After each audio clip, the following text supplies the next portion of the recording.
first rule of Fight Club, boys. Don't talk about it until everybody gets in the stream. Welcome to today's episode of Bounty Board. How are we doing? Yo. We're doing.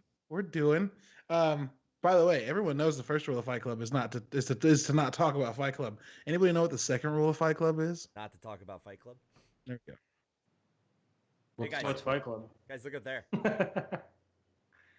What up are we where. looking at? Right above my head when you guys get in the Twitch stream. Ooh, Look at that.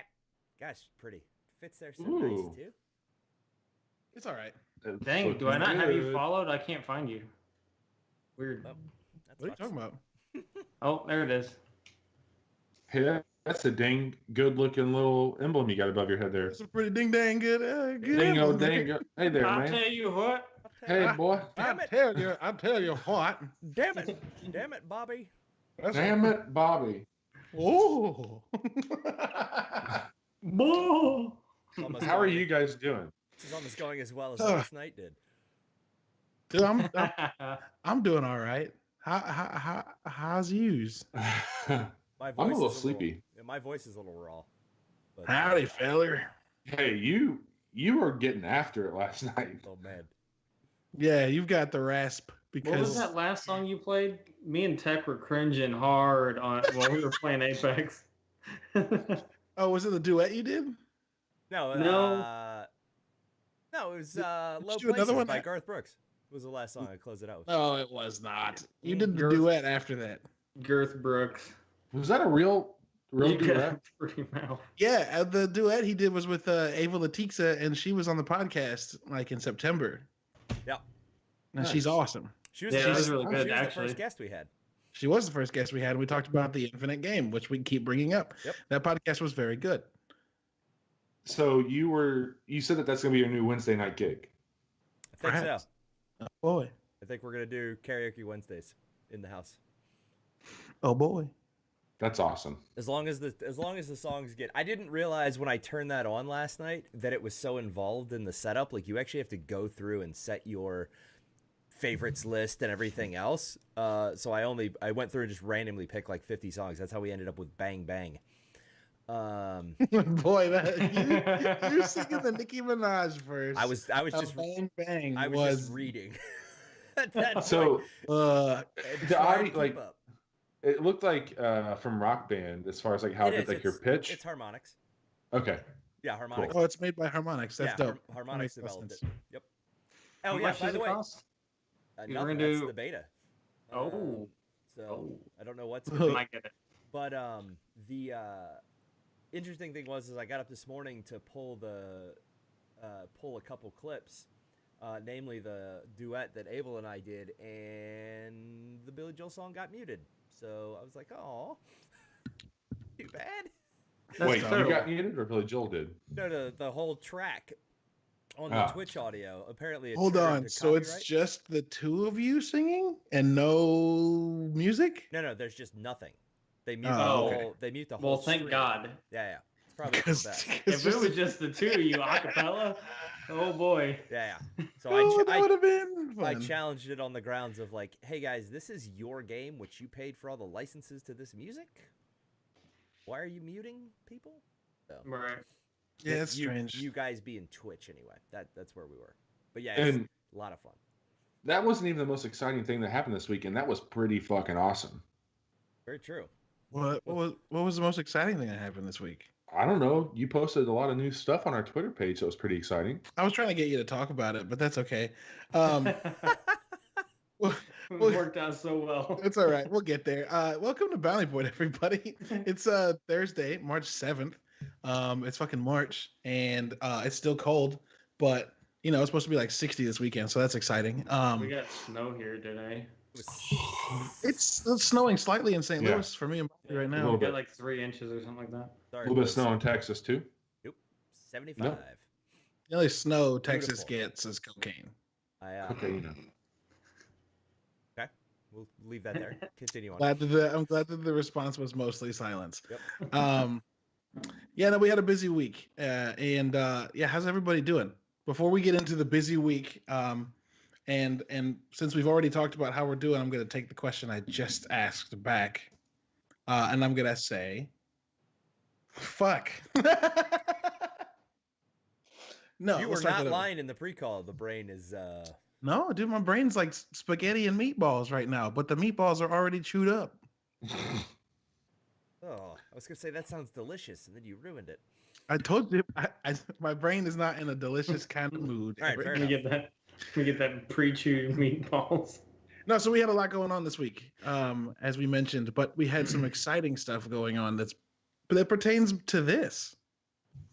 So, for those of you who didn't know, Big Bobby Breezy, the soft close sommelier, has been doing some fancy art, and that fancy art got released yesterday or 2 days ago. I think 2 days ago. 2 days ago. 2 days ago. Yes. Yes, because we were doing it at the coffee shop. Yeah. So Bobby and I met at a coffee shop, got a bunch of stuff worked out, got the site updated. So the site has the new color scheme, and we got a few new things added to the site that weren't even there before.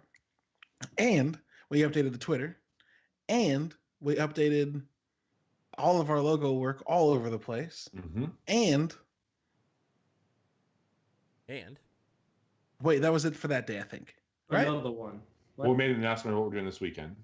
Oh, that's right. Yeah, we also talked about Twitch STL this weekend and had a sign-up sheet for our interviews going between 4 and 9 o'clock this weekend. They went out and got filled up within like 2 or 3 hours. So that was fucking dope. That's awesome.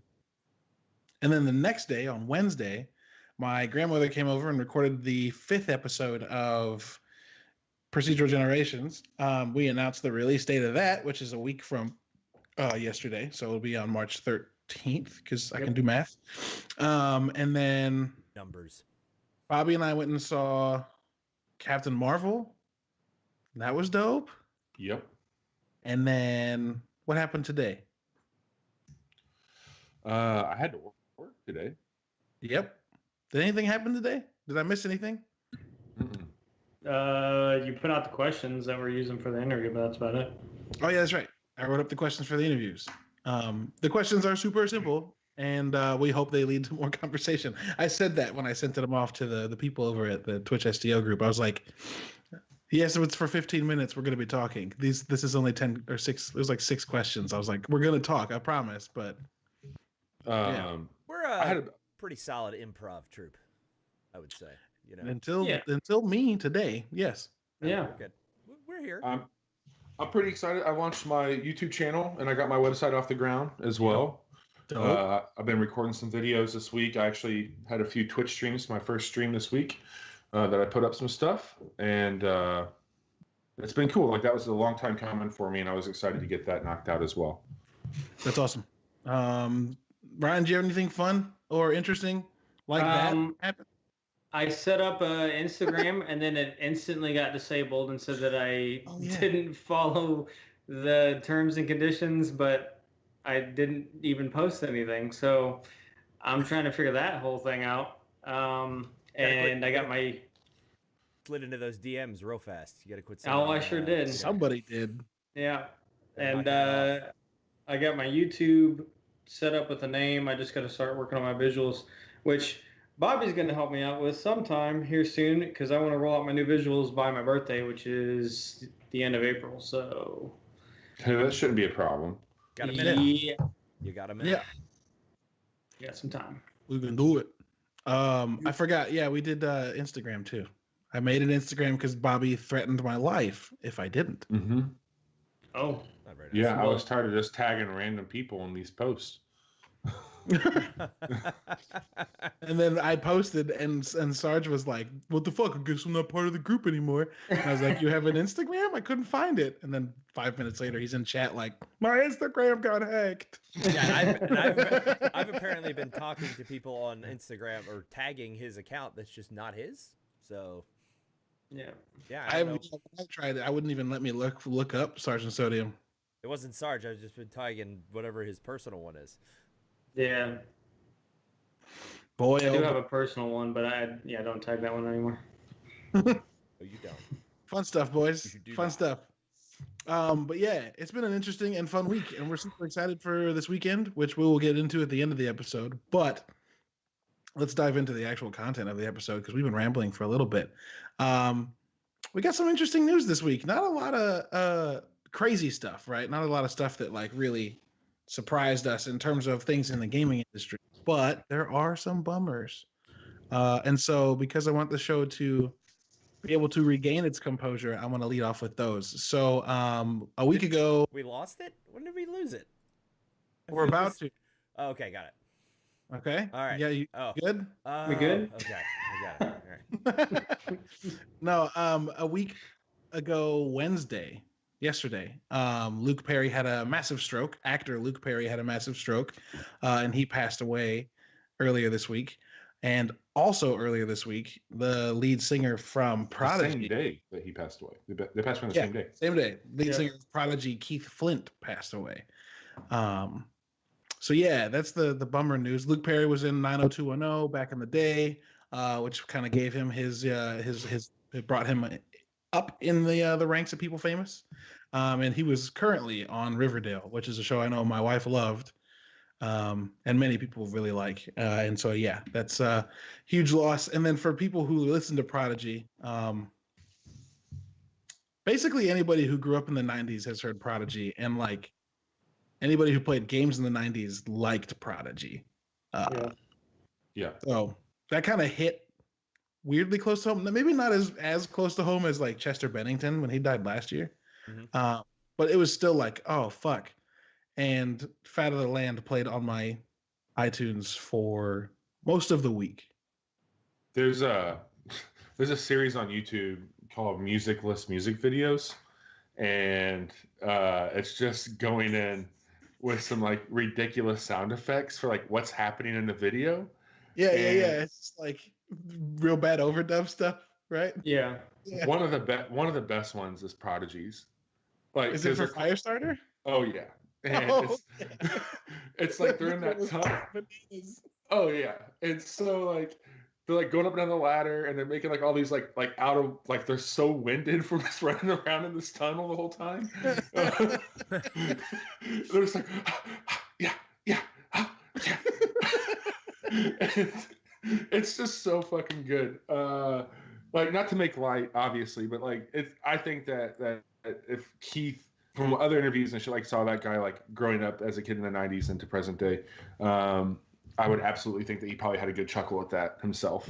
Yeah, absolutely. It reminds me of the have you guys seen the Star Wars A New Hope ending that's done like that, where they take out, it's the award ceremony and they take out all of the actual audio from the movie, and so it's just like people shuffling around and like Oh yeah, and like the footsteps of them walking down the aisle, and then when when Luke looks at Chewbacca and Chewbacca roars at him, it's just a dude going, ah!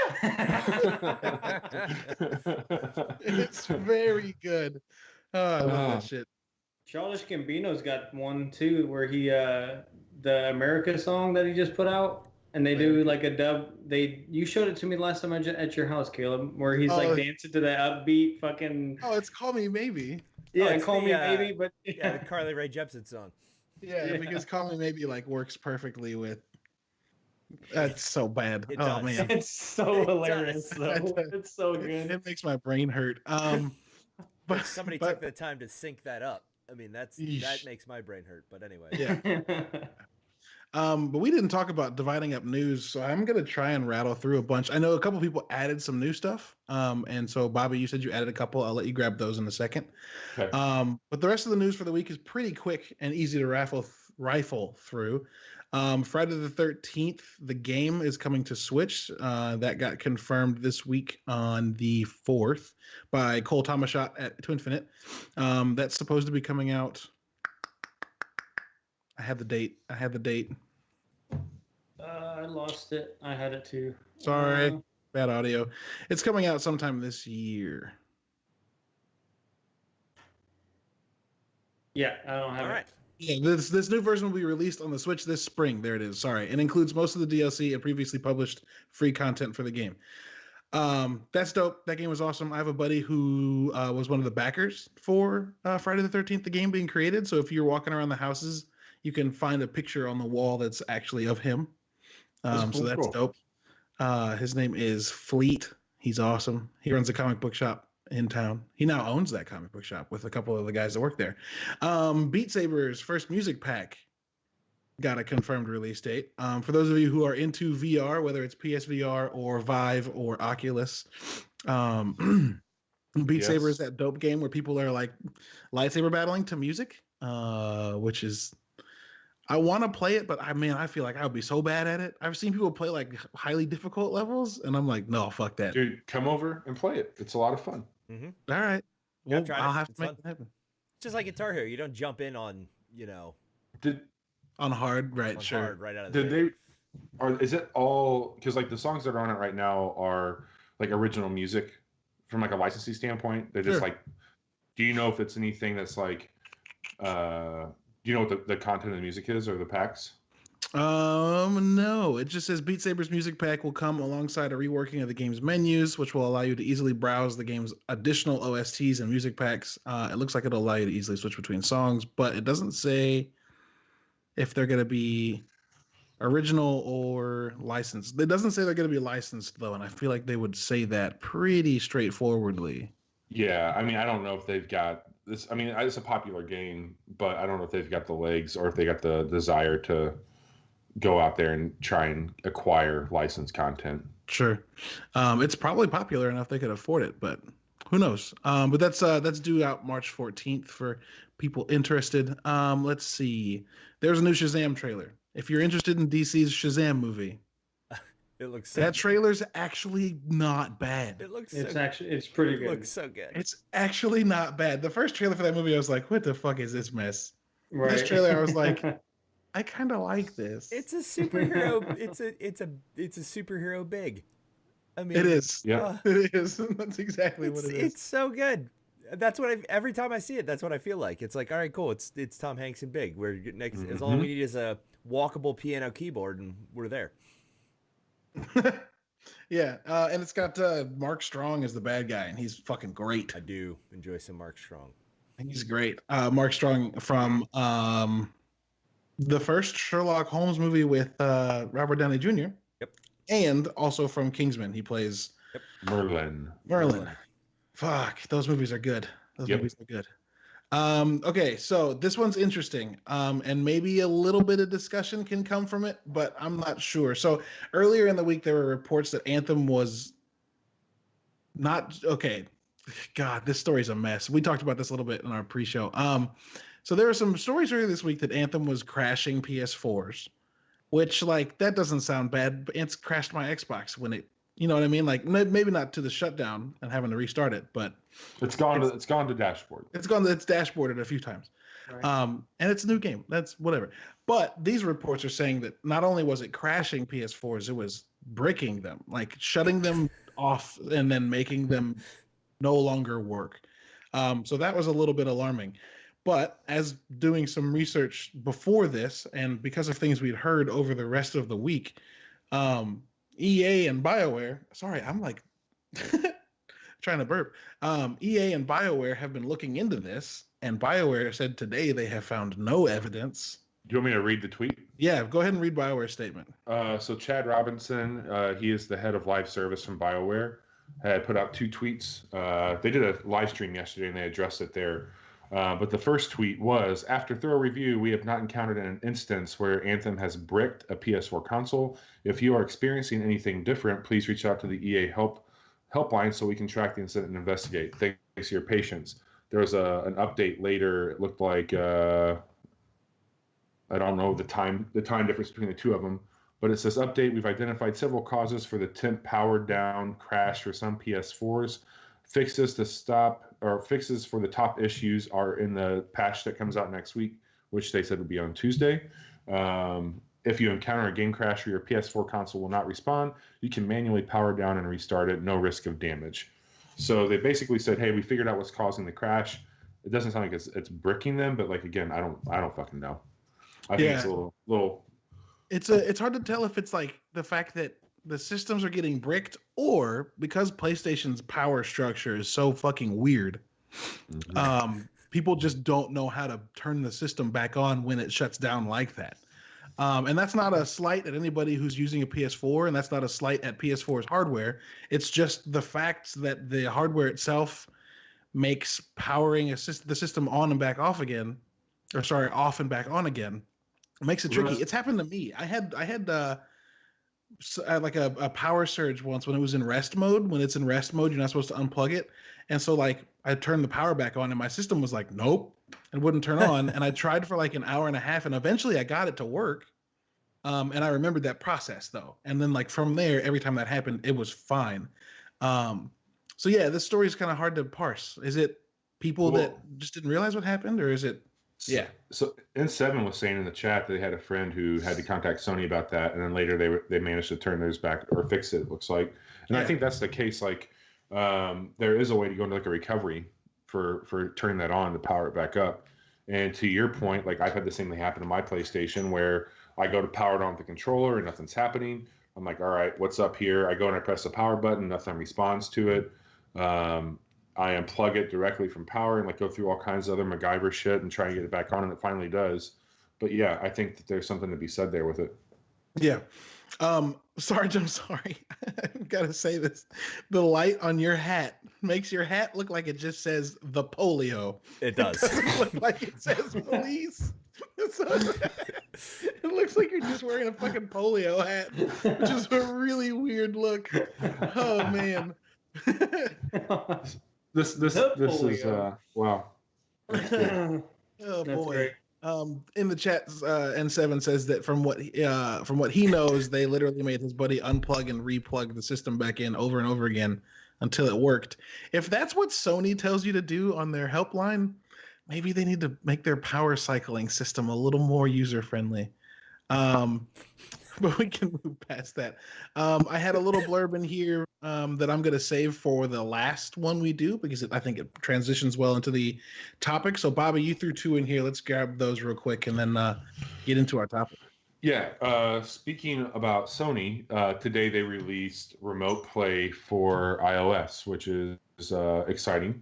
They've always had Remote Play baked into their Vita software or in hardware. There was a third-party app called RPlay that for the past couple years has been on sale for $12. You could buy that app and go and configure it, and you could do remote play either in your own home on the same network or away if the internet allowed. If you have an MFI controller, it does support that, but it also has an on-screen controller, which is garbage, but you can effectively go in, like if you were wanting to run a software update or even just download something you couldn't get it to work by purchasing. If you want to try and play something, you can. But on iPads and iPhones and iPod Touches, there is a free app from Sony that now lets you control your PlayStation, which I think that's really cool. I wish I had Remote Play on my Xbox. There's a third-party app for that, but it doesn't work nearly as fluid. So you can download that now. It is live in the App Store on Apple iOS. Nintendo has expanded the Labo line that they have, which is their cardboard build your own game type deal, and they've now introduced VR, which the Switch, and I've been saying this for a while, has the perfect slot into a headset and have those experiences. So you can pre-order that now. I think it's like $40 for the first VR kit. That's not bad. They got all kinds of crazy stuff you can build and do with it. I don't know if Labo's for me. I'm incredibly intrigued by the idea. I think this tinkering and building, expanding, and having some tactile elements to the game stuff is really rad. Maybe a bit overpriced for what you're getting, but Maybe, yeah. It's still a really cool idea from Nintendo, and I like to see that they're trying some new stuff. Yeah, absolutely. I saw a really funny tweet, and it was I don't remember who was tweeting it, but he was like, "Look at the difference in people that write about games." And one guy was like, "Man, fucking 720p. Who would put a screen that close to someone? And like, also, who would do that to their kids' eyes?" And it was a link to the Labo announcement of the VR bit, right? And then the next one was Jared Petty, who was formerly on Kind of Funny Games Daily and Pocket Full of Soup, which was his thing. Oh, I saw this. and he was like, "I love video games," and Yep. it was the link to the Labo Yep. VR thing, and just the difference of like garbage and Jared Petty just being like, "I love games." Yep. And I was like, "Yeah, man, I wish more people were in the Jared Petty group that were just like, you know what, games Right. fucking rock." Yep. Ugh, whatever. Moving on. Moving on. So there is another news one that we did touch on it last week though. Oh, what's because that? well, it released the next day about Apex Legends Oh. actually hitting 50 million in 1 week, and we said 25 because that was the updated information we had. Yeah, so it was 25 million in the first week it was out, and then like the month, it was a month old the day after the episode. First month, they stated that they made 50 million players in 1 month compared to Fortnite's 45 million in 4 months, which is insane. Yes, to say the least, honestly. Yeah, Apex is it's kicking it's kicking in people's asses. I almost said it's kicking shit. Whatever. Yeah, I think that just speaks to the player base of BRs. The main player base of BRs was just ready for something new, right? Yeah. And I think we're gonna see, with the battle pack coming up, and whenever they launch that, and the 2 new characters, I think like I said, I think we're gonna have a very cool competition between the 2 now titans of BR, which are Fortnite and Apex. All I gotta say is I played 30 games last night, had 1 win, and I still don't feel bad about how that went. I'm gonna dispute that because you definitely called me and said it sucked. No, it sucked. But like, if I played 30 games of like PUBG or Call of Duty, I probably wouldn't have made it that far. Well, that would have taken. I would have made it. Exactly. That's also true. And I could do that all in one night, and like it was still a good experience. We had a lot of kills, just unfortunate events happened. So it's just like, I'd be raging out on everything else. Oh, Celtic, we got to fix that. Sorry, Celtic in the chat says he still doesn't have a win in Apex. That makes my heart. Yeah, you need to jump in with Eric and get one of his free wins that he had, where he's the only squad in the game. Yeah. Yeah. You scared him away. Eric is cheating. I don't know if you guys knew this. Super hacks. Soup hacks. Soup hacks is a new segment we're gonna do about how you can hack your soup. No, I'm just kidding. Okay, so last news thing, transitioning into the the story for the topic for the day. There was a talk, Bonnie Ross, who just got into the video game Hall of Fame, right? Through AIAS, the Academy of Interactive Arts and Sciences, who is the head of Microsoft, had a talk on 60 Minutes about bringing more women onto the Halo team and into gaming. And without getting like into the wordiness of the article, like she points out that the issue that we're running into is that like there just aren't that many women that apply for game development jobs because there aren't that many women that study computer science. And when Microsoft did research in colleges, they realized it's because of how like computer science is being positioned, and that there's like a movement now so that like 91% of the women that they reached out to in school said that they feel that they're creative and they identify with being creative, and that to them computer science wasn't positioned to them as a creative practice, and that like it absolutely is. You have all these people creating games that are using their computer science skill, and that maybe positioning that a little bit differently could level out the gender gap, because right now it's like 90% of developers are male or something like that. And like, yeah, I want my daughter to make video games. So why don't we get our teachers to be a little bit better about telling everybody they can do it? Anyway, yeah, that was an interesting article. And the reason I brought it up and wanted it to be last is I think it transitions well into our topic for the day of what is a gamer to you guys? And maybe I'll preempt that by saying that, like, for a long time, the 4 of us here, I can say with confidence, but many other people have worn the badge of gamer when it hasn't done them any favors. For a long time, gamers were assumed to be like, I don't know, man. When you played games and the jocks came around, I don't know if anybody was actually bullied in this podcast, but I know when I was a kid and people knew I played games, people came around and were like, "Oh, nerd," and thought I slept in the basement and played video games all day. Like that's a thing, and like that was a stereotype that was pushed around, and like the truth is that's not the truth. So, like, to you guys, what does being a gamer mean? Ninja and Drake fixed that for the world, by the way. I just want to call that. In a large way, they absolutely did.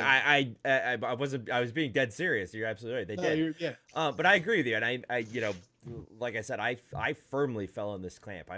Granted, I've played lacrosse since I was 4, so I've always kind of straddled both worlds. But even when on the weekends, when a lot of my friends in high school and whatnot were going out to party, and I was like, nah, I'm just gonna go home and play N64, or I'm gonna go, finish up my run through Final Fantasy 8 or 7 or whatever it was, and they would just kind of look at me sideways, like, dude, we're gonna go like steal beer from a convenience store and drink it. You don't want to? I'm like, no. I'd rather go play games. Play games. No, I'd rather go do that. Yeah, I think for me, gamer expands a little bit beyond video, right? Because I did so much tabletop growing up as well, because my dad was a huge tabletop player, right? My dad introduced me to Dungeons and Dragons. We used to run massive, campaigns. Him, my brother, and I, and a couple friends, down the street. My dad still thinks he's the best Risk player in the world, even though he hasn't beat me in 15 years. That's okay, because he doesn't listen, so love you, Dad. I will tell you this: don't challenge the man at Star Trek Trivial Pursuit, because you'll lose. But yeah, I think gamer encompasses so many things now in 2019 that it is a hard way to it's a hard thing to quantify as being that kid who got stuffed in a locker because he had a comic book and he was trying to score the next cartridge. Nerd culture is like at the Babbages. Yeah. Ooh, I mean, I think like in today's context, I think if you were to go up to somebody, it's like when I was a kid, if I were to say like gamer, they would probably assume like Mario Brothers. Like that's like for somebody who's not necessarily like tapped into the culture or tapped into playing like, games to the level that we would. I think that if you would say like, oh yeah, you mean Mario? Like it's that like identifiable, like that's what's going on. I think today by standards, like if you would go up to somebody and you like, I'm a gamer, like they're gonna be like, oh, you stream. Like, oh, do you sit in front of a screen and play? Like there's a whole thing about like an association because it is more mainstream. It is in people's feeds, even if they don't follow it. Like you open up something like Instagram and your splash page for searching, like there's a good chance that you might see some sort of like very similar layout to what you're seeing on Eric's channel right now, like just a snapshot of that. And so I think a lot of people absolutely associate in the last 5 years, especially probably, maybe this generation's release, like a gamer would be somebody that is playing for other people, where it used to be something where it was like considered to be antisocial. Like you're going to be aloof, you're kind of lazy, you might not want to be outdoors. Like you definitely don't want to play sports. I think that you were viewed as somebody who was weak. I think that you were viewed as somebody who was socially awkward. Like all those things that like people used to use the tropes for. And very much like Eric, like I was on both sides of the fence there. Like I was very much involved in sports. I grew up in a town that like celebrated sports rather than video games, but I just had a very deep fascination. God. I want a town that celebrates video games. I'm sorry, Bobby. I didn't mean to cut you off. No, it's good. I want that too. But I think it started to get to a point where like it became like very socially acceptable and celebrated to enjoy things that were in like a subculture. And so like I look at it as like, something that I think, and like I'm not trying to really like tarnish this name, but like the way that people viewed gamer, like if you said, oh, I'm a gamer 20, 30 years ago, it carried a weight that wasn't necessarily positive, like by and large. And I think like in the same, like they'd be like, oh, you probably like Star Trek, or are you a Trekkie also? And I think that like Trekkie is a term that maybe hasn't had the ability to quite climb out of the hole that gamer was once in. but like it's definitely gotten more socially acceptable than it once was. But like, Sure. it's not nearly as like celebrated and or as sexy. Like you don't go into Target necessarily and see like a Star Trek shirt as much as you see like an entire section of like Star Wars stuff. Like Star Wars transcended through that. Star Trek still struggles with it. So gamer, I think, has evolved as a term and as like a feeling, but it definitely had its lumps. Well, I think You know? I think there's a difference. Sure. Yeah, I agree. I think there's a difference between gamer and what Caleb said a little bit earlier, and that's nerd culture as a whole, right? I mean, it is Right. very trendy right now to Yeah. be in nerd culture or have some sort of some sort of ties to it. Simply because it's the way it's in front of you every day. And if I think about my 8-year-old. She comes home and she'll look at me and go, "Oh, all the boys are talking about Fortnite again." Caleb's now, she has a little boy in her class named Caleb as well. He's talking about Pokemon. And these kids are growing up, and this is what all their friends are doing, right? Where I had a select few. I have one friend who's a very prominent artist in Dallas now, and he was he played lacrosse with me too, but he was the only guy that I could really hang out with and talk to about that stuff because everybody was, to your point, probably celebratory. And I'm in Texas, so we know what there is. There's barbecue, yes, and football. And there you go. Football is church in Texas, guys. Yeah. Friday Night Lights is real. So Ryan, I'm curious what you think about this, because I know that's how we became friends, right? Because like, not to throw shade at you or at me or at anybody in high school, because high school is a fucking battlefield, but like, ooh, that's gonna tie into this conversation anyway. I was a varsity baseball player. You played baseball for a little bit, so we interacted there. We were in German class together, but we didn't really like. Sprechen Sie Deutsch. Yeah, I'm not anymore. I'm still like 40%. I'm still like 40% fluent, but I took 10%. It for like 3 years in college too. But we didn't hit it off. We didn't hit it off until Mr. Poe assigned us a assignment in chemistry class. God, dude. So that was the best. We got to make this long story short because it's a long ass story. But we had to pick elements early freshman year. And those elements would be our elements to study or to like do projects on the rest of the year. So Brian, what did you pick? Calcium? Yeah, I picked calcium, and it wasn't the greatest. Hey, we made it fucking tungsten. So the reason we bonded is that like the first project we had to do was we had to create like just a presentation on what our element does, and Halo 2 was fucking huge, or Halo 3 was big at the time, and so we did the Forge in Halo 3 and made movies. But to get it started the right way, he just wanted a presentation where we get up, talk in front of the class about our element. We went to him and we were like, you know what? That's not good enough. And we wanted to know if we could make a video with video games and like commentate what we're doing in the video game as like our own. I love this already. Presentation. Dude, we wrote a script. Mm-hmm. So what we did is we recorded on a VHS. On a VHS, motherfucker. On a VHS. So what we did is we built out this. Remember the big old sand map on Halo 3? What was that called? Sandbox? Sand map? Halo 3.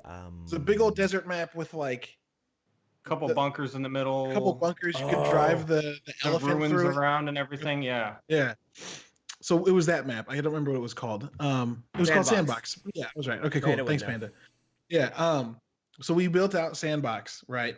And for tungsten, like we set up like this entire layout because tungsten's used in like rocket nozzles and like gun barrels. So I picked the perfect element. He picked fucking calcium. We laid out displays of like weapons and vehicles and shit. And then we made a series of events for him to like jump from a high place because he was calcium and hit the ground without dying because his bones were strong. And then he flipped over.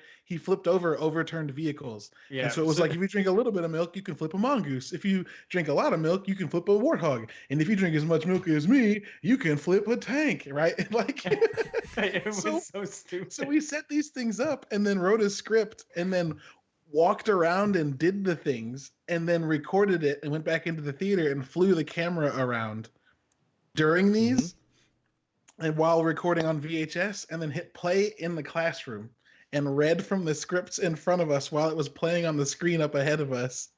And like everyone in the class was like, y'all are some fucking nerds. And we were both like, they liked that shit though. They did.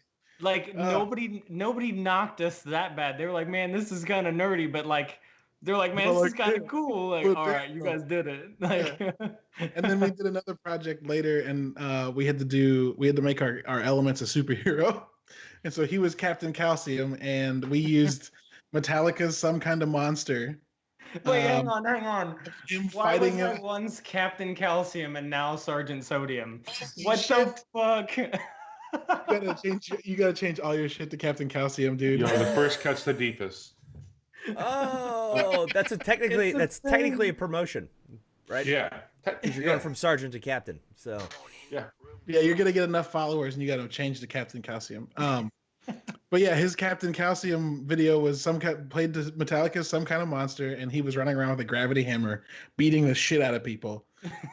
And then my Tungsten Man video was a dude going through a facility TNT by AC/DC. So it was fucking nuts. I'll put this out there.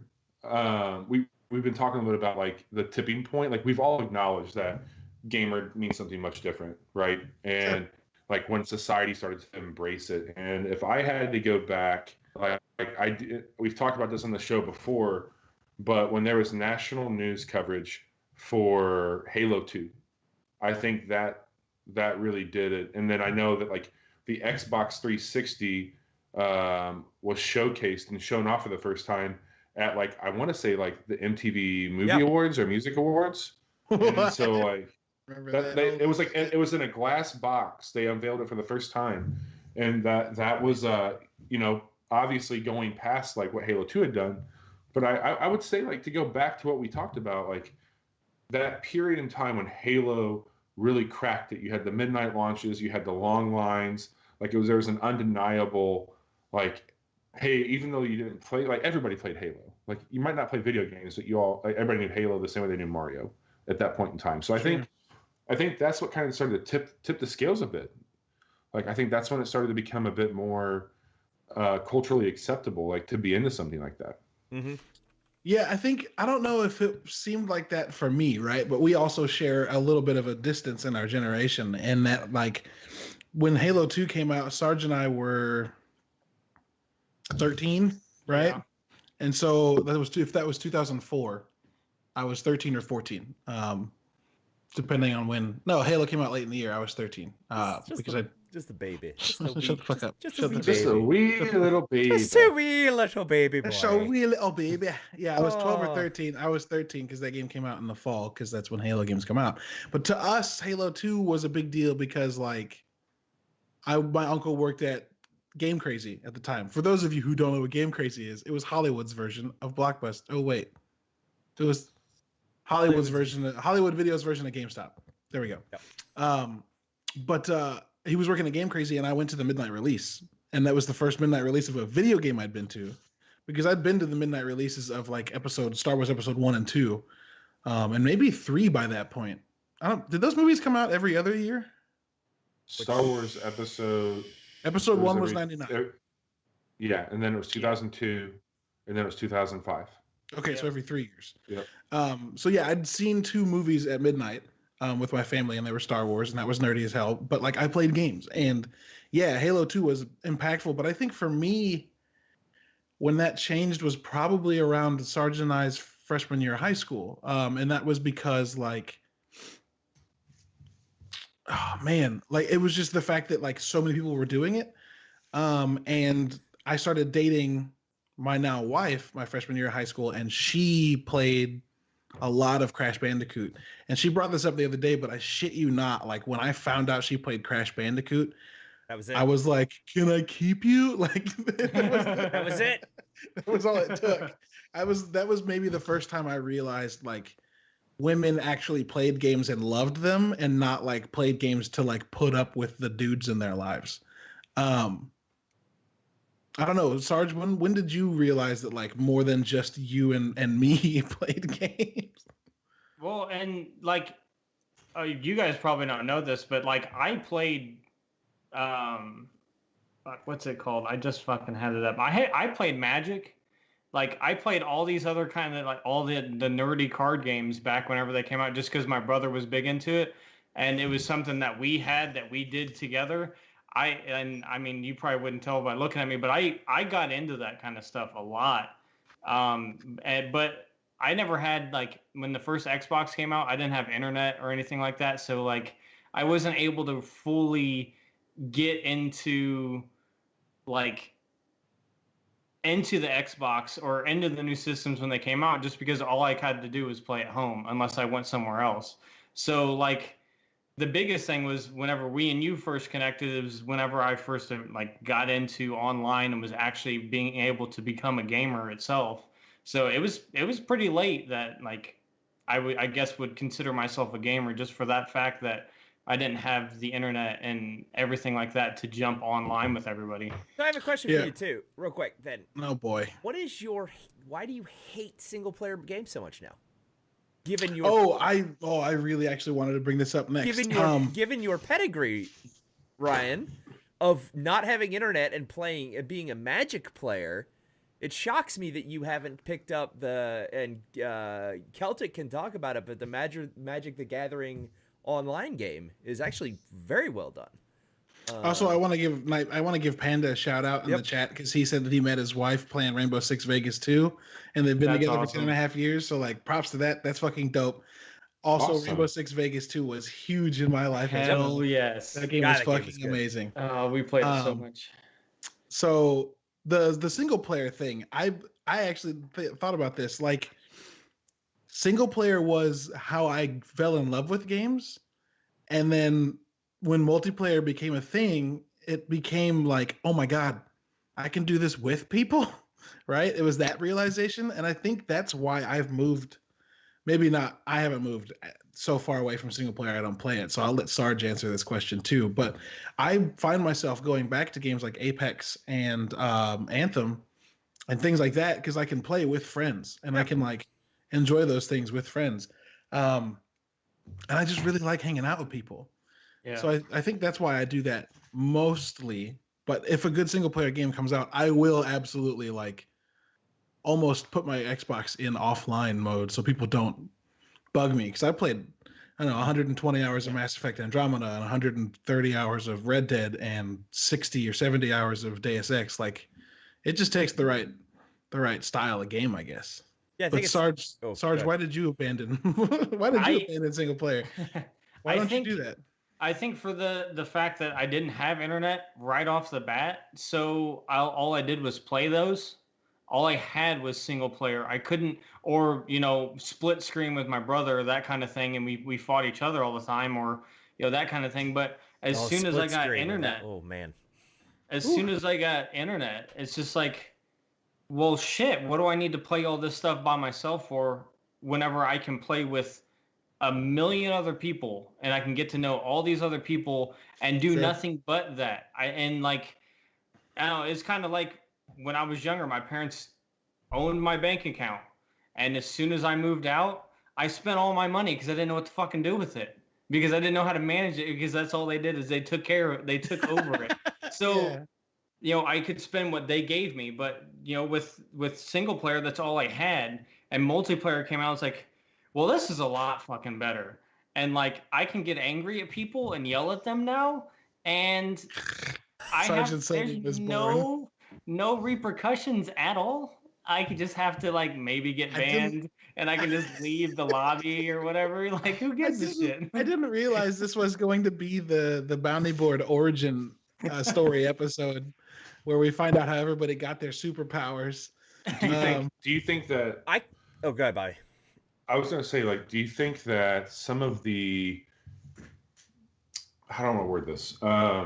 when the ease of access with like high-speed internet and online multiplayer became a thing, that cusp and that bubble that has absolutely popped now that hadn't popped at that point in time, this was kind of like a safe space, so to speak, for people that like maybe were into this area, that like they could like be themselves, they could let their freak flags fly as high as they wanted in that environment without judgment. Like this is like almost like an overdose of social for people in the first time. Like I remember like being online and like interacting with people that like was just so elated and like giddy to have people that shared an excitement for something that maybe they couldn't really publicly like celebrate like you can today, or like easily find people to connect with on that. Like now, shit, you can put on just about any game and get matchmaking with somebody. You can go into a Let's Play group, you can go to LFG group, you can find all that Discords, etc.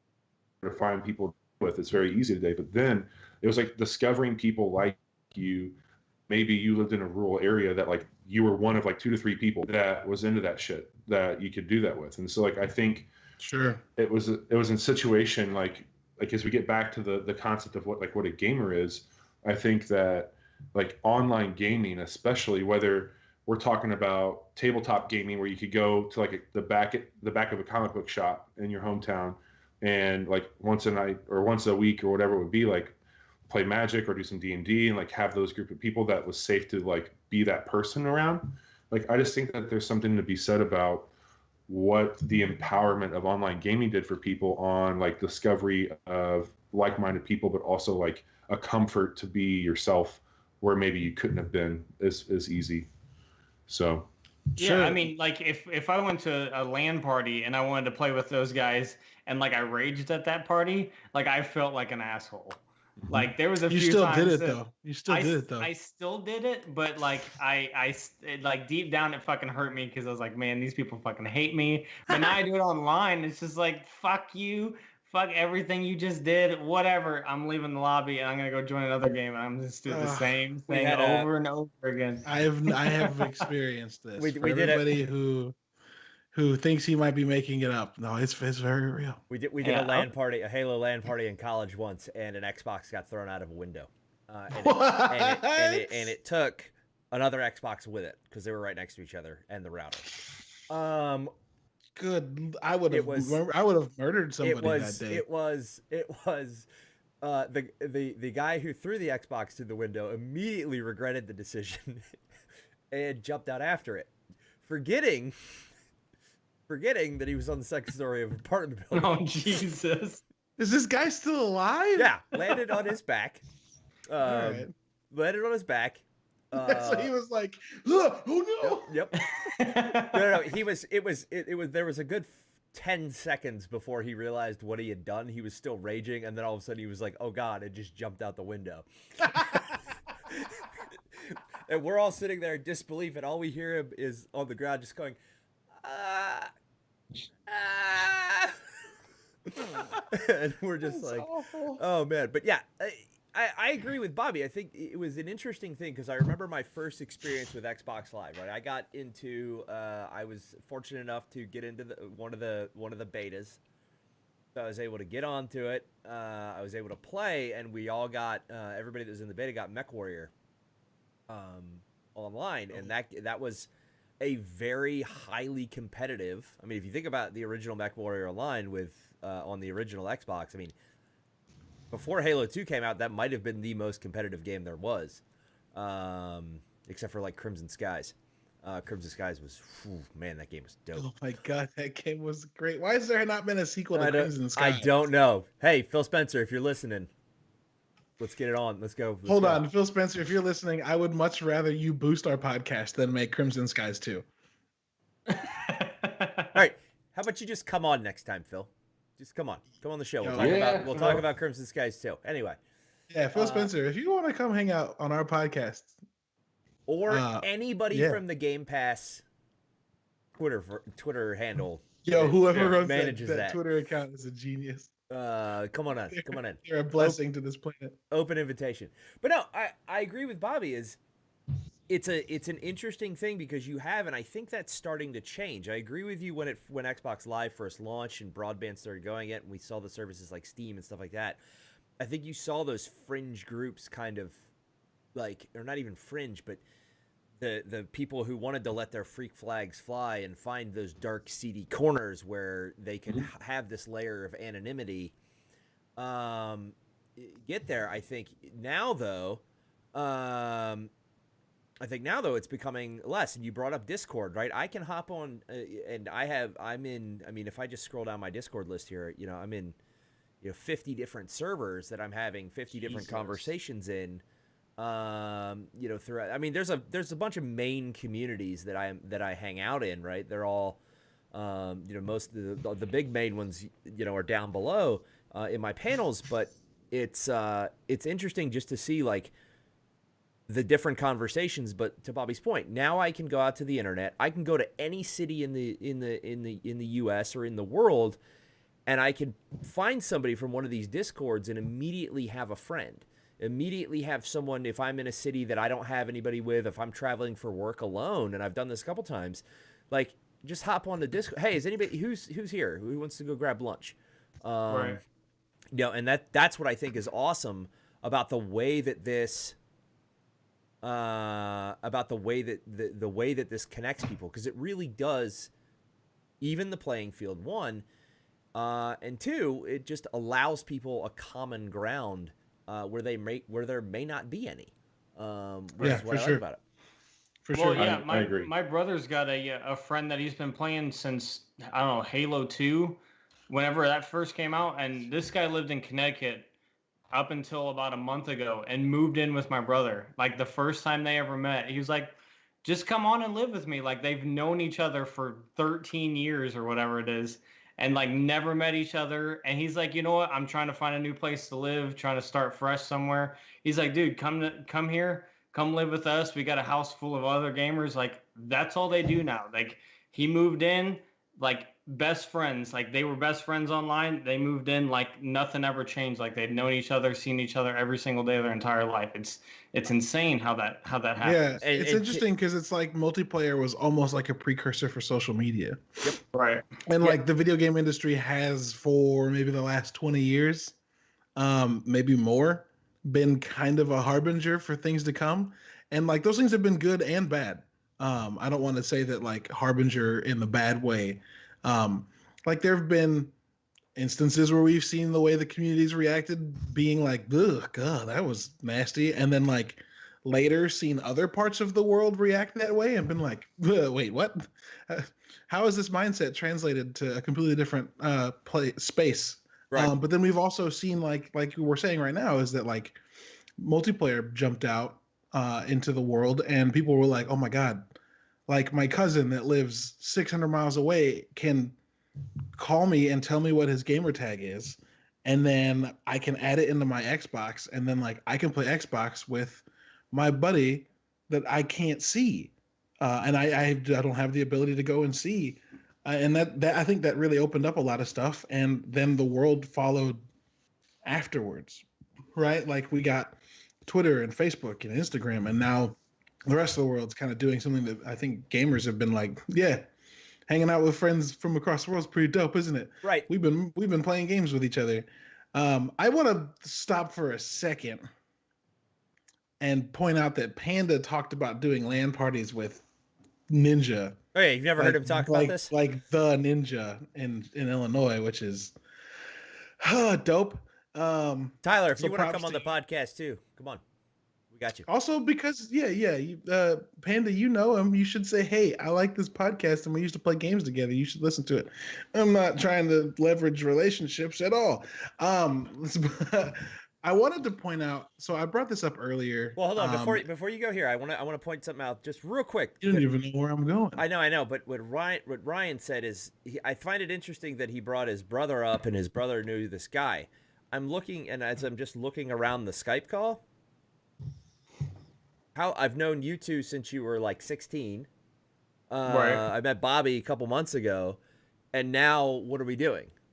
We're essentially starting the next mega entertainment brand together. Nerdybits.com. Across the country. Right. Yeah, Like, and we're talking like Bobby brought up maybe going down to South by not South by Southwest, PAX South. Yep. To like, well, hey, let's all go to me, you, and Sarge. Let's get a car and let's drive down to Texas and do PAX South. nerdybits.com meetup, PAX South. We're announcing it here first. Okay, hold on. When is PAX South? I don't even know when that is. I just thought you guys all had a really nice freak flag, and I just wanted to come, get to know a little bit better. I got my soft clothes on, Bobby. Always. We need a freak flag. We need a literal. You should have one that you can maybe go grab really quick and hang up for a second, because I know you got one at your house.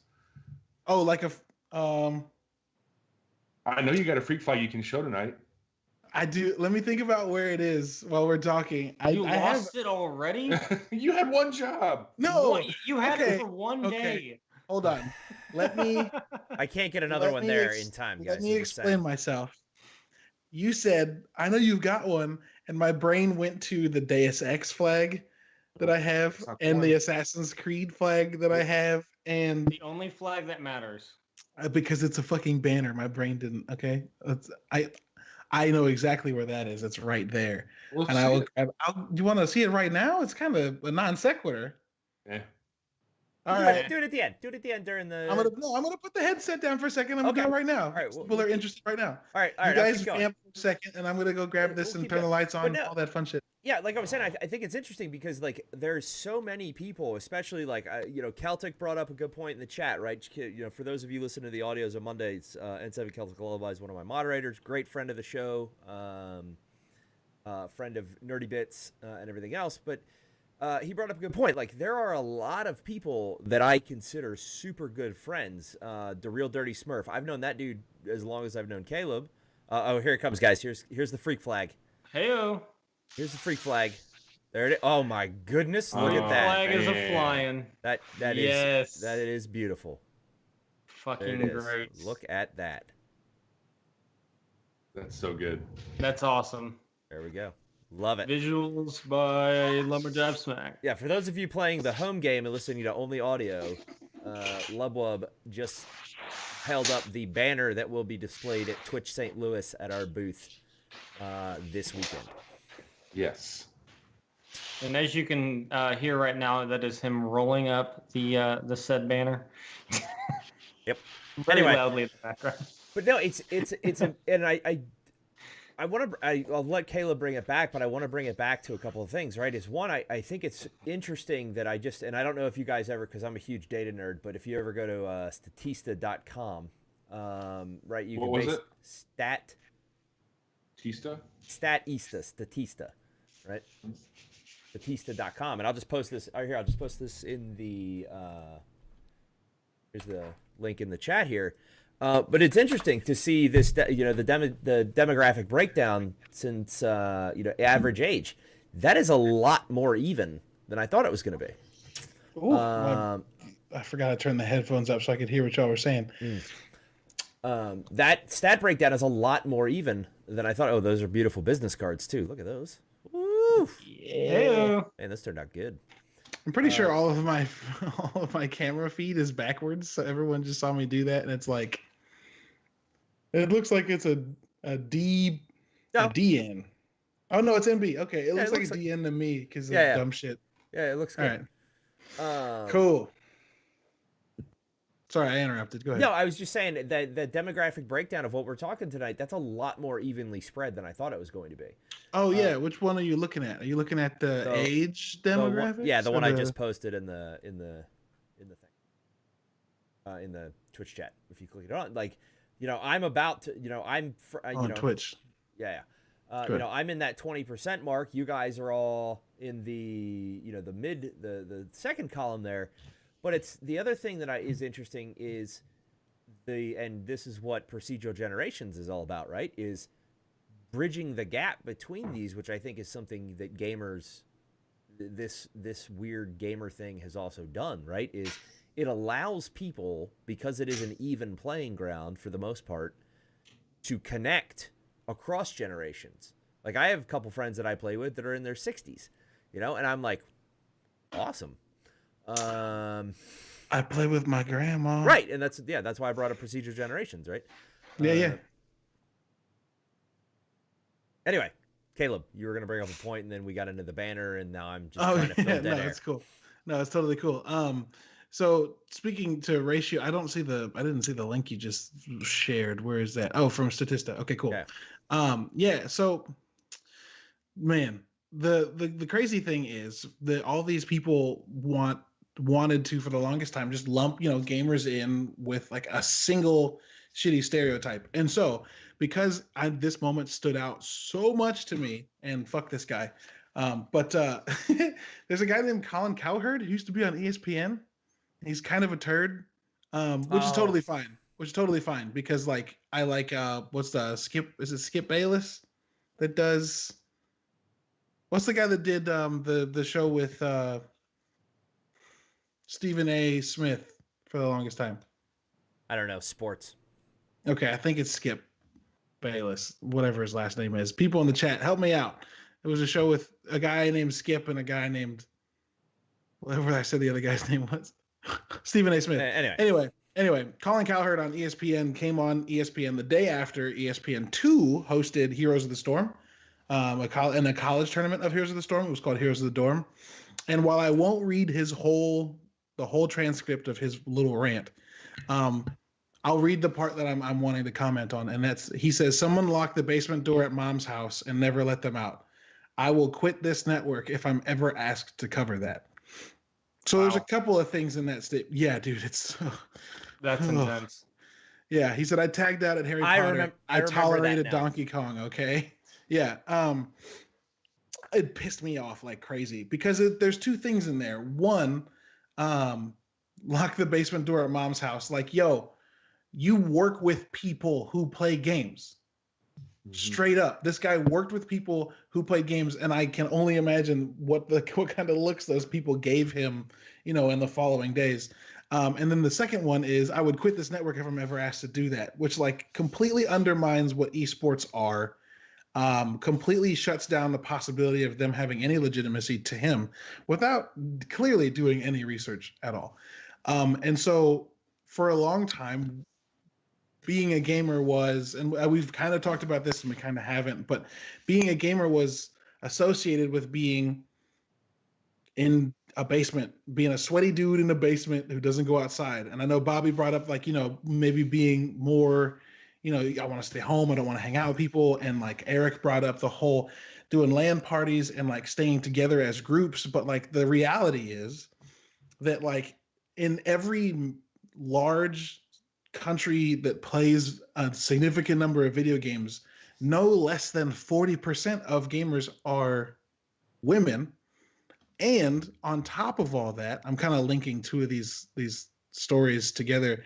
The average age of gamers is 31. Like most gamers have been playing for 20 years, they're in their 30s. Yep. And so like this podcast is proof. There's two people in their 30s and two people that are almost 30. And all four of us have been playing for 20 years each. Right. At least, right? Eric, you said you started playing when you were like 4 or 5, right? So you're I was prescribed a Nintendo. Your kid's a handful, which is both a prescription and anyway. Eye tracking issue. Yeah, dude. Like, so there's this thing that I think that I don't want to say we have to battle because I don't think we do anymore. Like we out here in this, you know what I'm saying? But like there was this thing we had to deal with going through, high school and college for a lot of us, and like maybe still have to go through in public. That like, have you guys ever had to like convince somebody that games aren't just for boys or games aren't just for people that play Call of Duty? Like, how many people have had that conversation in this podcast? With every girlfriend I've ever had. Like, yeah, why sure. do you play games so much? Because this is my hobby. Like, why this don't is you? Why this don't is what you play comforts games? me. As much as I yell and scream at every single game I play, it comforts me and it calms me down. Honestly. Yeah. When I'm pissed, I want to go kill stuff. Yeah, in a game, not in real life. That's interesting. So it's an interesting story, right? So I've been with my wife as long as Caleb's been with his. We met when we were 16 at a party. So It is it's interesting, and she's kind of always known, gaming to be a big part of it. And it's one of those things where I've had to, and it's not that I've ever had to convince her. She's very supportive of it, or I wouldn't be here doing this, and I wouldn't be, playing games and able to stream, if she wasn't. But it's funny because I've had this conversation several times with people at work, and I work in the streaming business, right? I teach enterprises how to stream and how to do what basically we're doing here tonight, and I always use Twitch as an example. And I had to bridge the gap today. It was actually a conversation with somebody who sells this stuff for a living. It was a salesman, and they said, this does not make sense. Why would we ever talk about this to somebody? This is all about video games. And then I showed him a couple channels that do cooking shows. And then I showed him a couple channels that do only tech stuff. And I said, guy, this is not just about gaming or games anymore. This is your audience. And this was an older gentleman who's the sales guy. I was like, this is your audience. These are the people you are selling to on a daily basis. And this is how they're consuming their content. Like, you've got to understand that what we're doing is the platform, and this is the community now. And it's not a singular, like, kid in the basement, stoner, whatever you want to stereotype it. These are the guys you're selling to. These are the guys that go home, they're doing their startup, and then maybe they're having a party. There's another Discord that I'm in, this Mischief app that's going to launch next, that I'm part of, that's going to launch, I think at the end of this month or early next month, whenever it is. But they just were tweeting out photos about how after they got off work, everybody sat down and was gaming. They had a kind of a blow so off good night. And it's awesome. So good. It's stuff like that. Yeah. Kayla, what was your original question? Like, you were asking if we've ever? Oh yeah. So what I asked was, and real quick shout out to Panda because he's been active as fuck in chat, and that show was Stephen A. Smith and Skip Bayless, so I was right on that, but it was called The First Take, and then he brought up that he's dealt with the conversation that was part of the question I asked, as well as the occasional argument of trying to describe Twitch and people saying, why would you want to watch someone else play games? Which fucking pisses me off, because if you watch the Super Bowl, you're watching other people play fucking games. But that's fine. That's what I remember what I was going to bring up. Good. But the question was, how many of us here have ever had to confront somebody who like tries to write off games, essentially?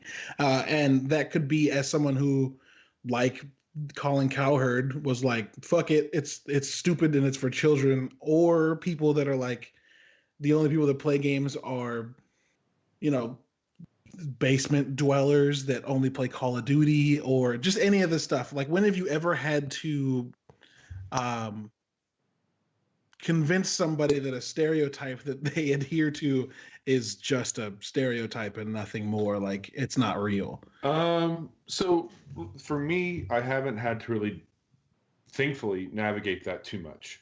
There is something I've had to navigate with video games, and I'll get that in a moment. But like, I think when you get to know people and you just interact with them and you are your true self, and the natural like conversation of like, hey, what are you into? What do you do for fun? That sort of thing comes up, and you talk a bit about video games. Like, there's not an association like, oh, well, hey, like you're a pleasant person, or I'm able to talk to you. Like, it makes sense. Like, oh, what do you like about games? Like, I've never really had to like defend it. What I've had to defend, and what I will continue to defend, and what I absolutely hate, is the association of violent personalities being spawned from playing games. Oof. And, yeah. And like, yeah. So like, that's something. Sorry, I don't mean to laugh at that, because it's not actually no. funny. I've had to deal with it my whole life, guys. Yeah. Go ahead, Bobby. I mean, I think it's an absolute fucking travesty that like people would assume because. Like, let me back up. Like, there's some absolute shit that I've done in video games that is bonkers, like absolutely surreal and hyper violent and 100% not who I am. And I'm very thankful that like I've been brought up and associated with people that help me understand the differences between those realities. I don't think it's always the case for people, and I think that there can be some like disconnects that happen there. But I do think that it's really shitty that because people who enjoy a video game might assume that like, well, you're violent, or, they played these types of games. If there's ever, I hate that shit. Like, if there's ever some sort of like, nightly news, something bad went down, and like this was more prominent back in the day than it is now, but my God, he was playing these games and listening to Marilyn Manson, like all that shit that would happen, like like I played the same games as this kid, and I've listened to Marilyn Manson, and I'm not, you know what I mean? Yeah. Yeah. I think when you start to say, here's what I say, like when you assume people are a certain way because of what they consume, or like does that game define them? I think that's really shitty. I also think that like keeping people and gatekeeping people from certain things because they aren't the stereotype for like that particular thing in games, like it's always been shitty for me. So it's not been necessarily like defending playing it, like it's we're not hyper violent, and yeah, just because you look, walk, talk, or act this way, you can still pick up the controller and play as much as you want to. Yeah, and for sure. I think that's super important in its own right. So yeah, not necessarily like what your original question was, and I didn't mean to open up a can there if I did. No, you're good. Like I do think that I've had to defend that element of it more than anything else. No, yeah, Sarge, you can't talk about this because you're angry always. But I know Eric was trying to chime in on but it. No, yeah, Eric, I'll say it. So I have hyper adrenal disorder, and I have a mild form of fucking I can't even say it. Same thing that Sauna has in Hellblade, right? Psychosis. There we go. So I literally, my entire life I've heard shit, and I dealt with I was very violent as a youth, so that was the thing. And I've always used those games as an outlet, so I didn't act out. Like I can't. Right. I would get so pissed off in class, and at school and with my friends and whatnot that I would literally I learned at a very young age that I count to 30, get home, and just turn the game on and go. So Right. that hits me like real hard when I hear people say, oh, it breeds violence. And I'm like, motherfucker, you have no idea what you're talking about. Despite the fact that all the people that say this are completely ignoring like decades of research that show absolutely no correlation to video games and violent tendency. Yeah, it sucks, dude. And like, that, I mean, if people are gonna keep saying if people are gonna keep saying that kind of stuff, next time I get pulled over and be like, officer, I just play Forza a lot, and I just like to go fast. I mean, yeah, it's just what happens because I play video games. Like, no, it's not even remotely the same thing. Are you gonna try and fist bump him and say shake and bake while you're doing it? Yeah, I sure will. Right. Also, I play a lot of MLB The Show. I'm gonna try for the Cardinals this year, and I want to get paid as much as Bryce fucking Harper. I'm gonna go to a farmer's house and fucking steal his combine and start hitting the soybeans. Like, let's go. So Glass, I want to say it's fucking rad that you shared that. Thank you for doing that. That's awesome. Also, sorry that we just totally. Two, I think it's really cool that you have such an awesome story to tell on like how you process it and what you use games for. Because I think that like if you whittled down like anybody that's in the chat right now, anybody listening to this podcast when it airs, any of us are talking like we've been talking about like what did this be a gamer? What does a gamer mean to you? But like I think the escapism, I think the outlet and the wonderstruck that and wanderlust that people get from playing games, like I think that those are the reasons that we do it. And sometimes it's an outlet to get out of a really shitty situation. Sometimes it's a method and an outlet to help a shitty situation. Sometimes it's to like learn about new people or experience new things. And I think that like we can all like do a roundtable of like why I play games, but not like what defines me in games. Like I think those are two very different things. So regardless of all that, like I just want to say like I appreciate you sharing that. I think it's really fucking cool. I think it's awesome that you found a way to use them in a good way. Right. I'm super excited for you guys to listen to Procedural Generations when that comes out next week, because to do a little bit of a shameless plug, but it's very much ties to this, I think. Like, my family has a very large connection to video gaming. My grandma jokes that she bought my uncle his first Nintendo and thought, we'll let him play it and not tell him to stop playing it at all this Christmas break. and then he'll get it out of his system. And fucking 30 years later, like the whole family does it now, and it's really funny to. Wrong. Boy, was she wrong. But one of the things we talk about in like the intro episode, and I don't want to spoil it all for you, but like is how we've used games and like where they've tied, like how we can remember stuff specifically based on what was going on.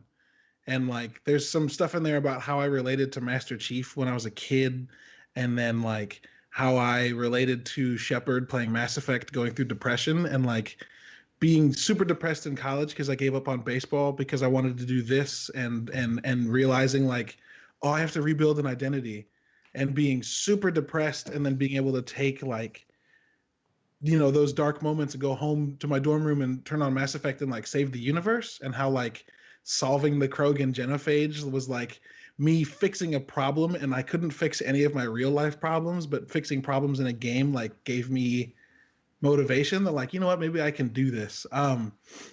It's amazing that like these things that we do can give us so much I don't know, like I don't want to say reason to exist, but like it's almost there, right? Like I wrote a piece in fucking August of this year about playing that game Florence, like in the ICU waiting room as my grandfather was dying, and like how that game helped us cope, and then helped us like know where to go after he passed a couple days later.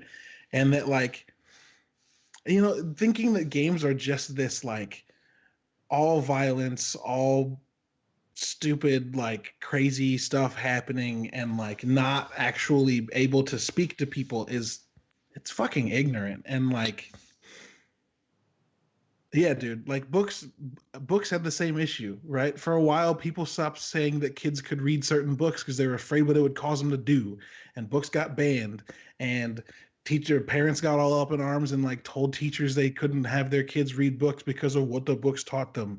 But like the reality is that it's art, and art is something that impacts lives in different ways. And I don't know, I'm rambling.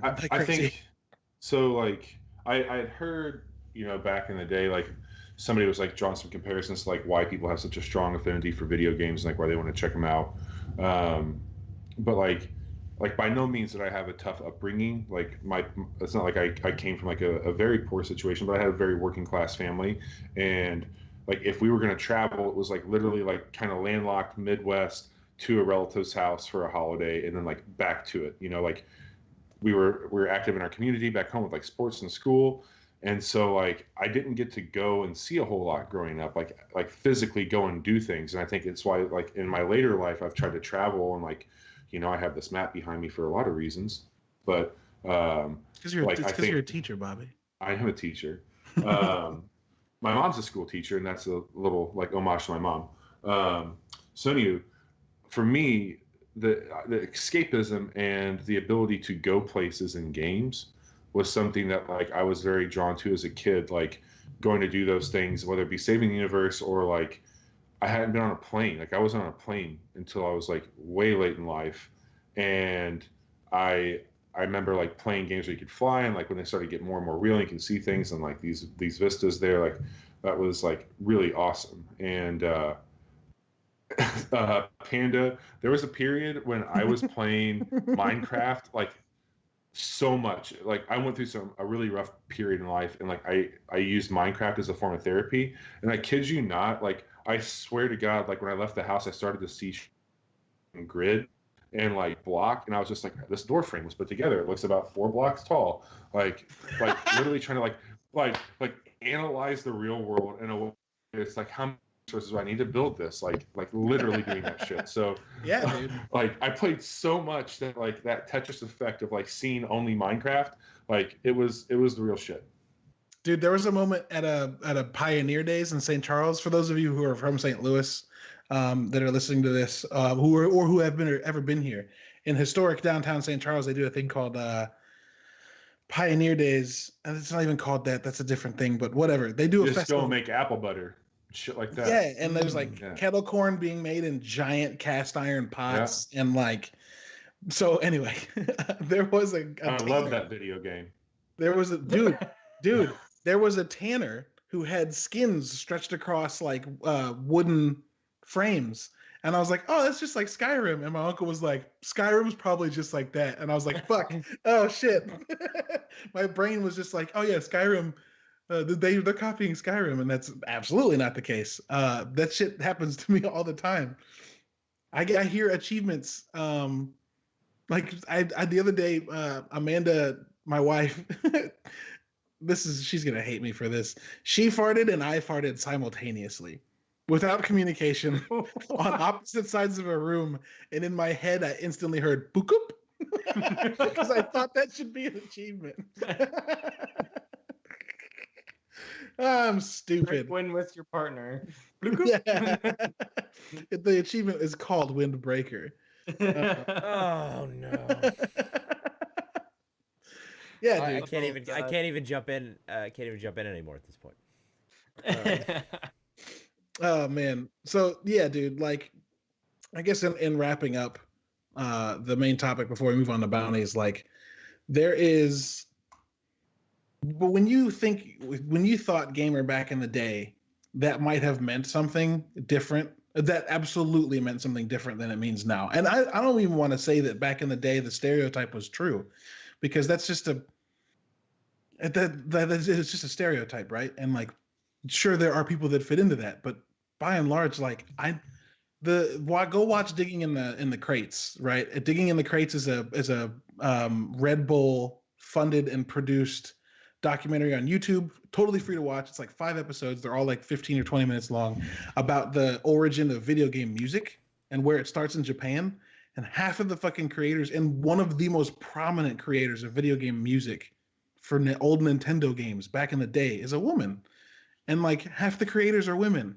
And they're all weird. They're all different. They're all unique. And like, that's super cool, is that like you can see this weird guy staring at the screen at the same time as you can watch this lady like flipping through graph paper sine waves that she drew, that are the soundtracks to games that she had to draw out in graph form, because that's how oh fuck, dude. So like, gamers are everybody. Yeah, I think it's really interesting. So I'm a big fan of Jace Hall, and if you guys don't know who Jace Hall is, he had a show on Facebook. I guess it hasn't been around for a while, but they were just and his partner Todd Roy for the longest time, a brilliant editor. But he now owns Echo Fox with Rick Fox.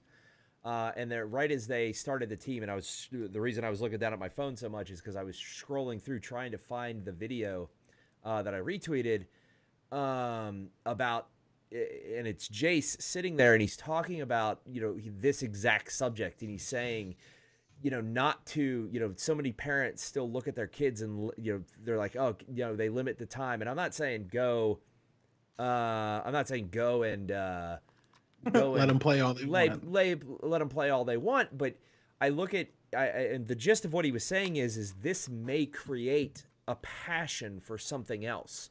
They may go, to your point, Caleb, and get it earlier in the conversation, and get into computer science, or get into design, or get it. There's so many other things in this industry. Everybody looks at gamers like, this kid wants to be the next Ninja, and da-da-da. But that might not be it. They may not want to be a Twitch streamer, right? They may want to be, just be a designer. They may want to be the CEO of the next, they go into business and do it. The point is that was the point of the comment, and I'm looking at that as my kids are starting to play games, right? My 4-year-old son just beat Jurassic World, the Lego Jurassic Park game. Nice. Okay, that's awesome. That is a 9-year-old game. He did it on his own with minimal help from my wife and I, right? Like, he has a passion for it. My daughter has taken a shine to the back end of it, right? Because she loves math and she loves science, and she's looking at these things.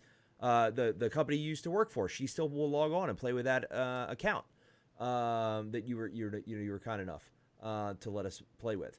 But it's unbelievable the way that the passion has grown, and to see that, and it's super cool. And anyway, I'm now rambling as I tend to do. So, dude, I gotta mention real quick, Bobby. Lolthulu in the chat defined gamer as a person who owns a computer, console, tablet, or smartphone and isn't boring as fuck. not wrong. I agree. Yes, Straight up. he's got it. That's it. Go ahead, Bobby. So I would say this. You asked the question about like, has it changed or has the connotation changed for it? And I would just say that playing video games has been probably one of the most consistent things in my life since I was a kid. Like since I could sit upright on my dad's lap as a kid, like we were playing Nintendo together. And like ever since then, like I've been playing games, and the feeling I get from playing games has not changed. Like I get giddy when I fire up a new game for the first time. I get this like absolute like obsession over it. And so for me, like if I was labeled as a gamer, I was labeled as a gamer, and like I'll own being a gamer. It doesn't bother me like at all. I think it's the experiences you have from it, whether you call it somebody who plays video games game or whatever that may be. For me, it was something that I absolutely like will always just have like as a constant. Like it hasn't changed for me. I'm almost 34. And my impressionability from games and my enjoyment from games has been the one thing that has superseded many relationships I've come and gone, experiences, places, time, etc. that I've been involved with. I think it's something that I don't really care how you call it or what you call me. Like, I'm going to continue to do that the exact same way I've always done it. So if it was called this then, that's what I was doing, then like I guess by definition, that's what I am. Yeah. Yep. It's something that's never let you down, regardless of whatever happens within your life. Because like I can't think of a time that I didn't have a video game. I can think of a time that I got rid of other hobbies just because, I got tired of them. But video games just were always there. I mean, I got rid of my Xbox. I didn't get an Xbox One when it first came out, but I jumped on PC and played that way. And it's just, I can't imagine my life without games anymore, which I thought that's how my life was with motorcycles and things like that, but I'm getting rid of all of those. But I could never see myself stopping playing games ever. Oh, when I see friends who have like left playing games, and I'm like, dude, remember when we used to play? They're like, yeah, I'm past that. I'm like, I will never be past that. Yeah. I will always remember the day that Christopher, my best friend from college, like, who was staying with me in the summer one year, like ran into my room after a game of Battlefield, and we fucking danced in the room because we did the craziest shit. I will also always remember being 15 and like nervous to talk to a girl, and the nerves melt away because she started talking shit while we were playing Crash Team Racing. You know what I mean? Like that was, like that shit, that's never going to leave me. And I'm going to keep doing this so that like my daughter can have those memories too. Yeah, I think it like I said earlier, it transcends everything. When you're talking to somebody, at least for me, I know there's a small sect of morons out there, and I think they're the vocal minority for the most case. Yes. But it transcends. When I'm talking to you on the other end, I don't care anything other than what you are. Then you're playing a game with me. We're having a good time. It doesn't matter. And then I take that to Discord, and all the people that I talk with in Discord, same thing. It's like, okay, cool. I met you guys playing games. We already have that in common. So yeah. What else do we have in common? I use it as a jumping off point, exactly like you said, how you met your wife. There's so many things that everybody has in common, and it's just take that step, get to know somebody, ask how their day is, Fucking Is there ping a crate. Ping a crate. Ping a Mozambique. We got a loot drop over there. Bobby, are you drinking out of the Alita Battle Angel special edition theater cup that we got? Nah, man. I told you I got a habit. This is the Avengers one. Amazing.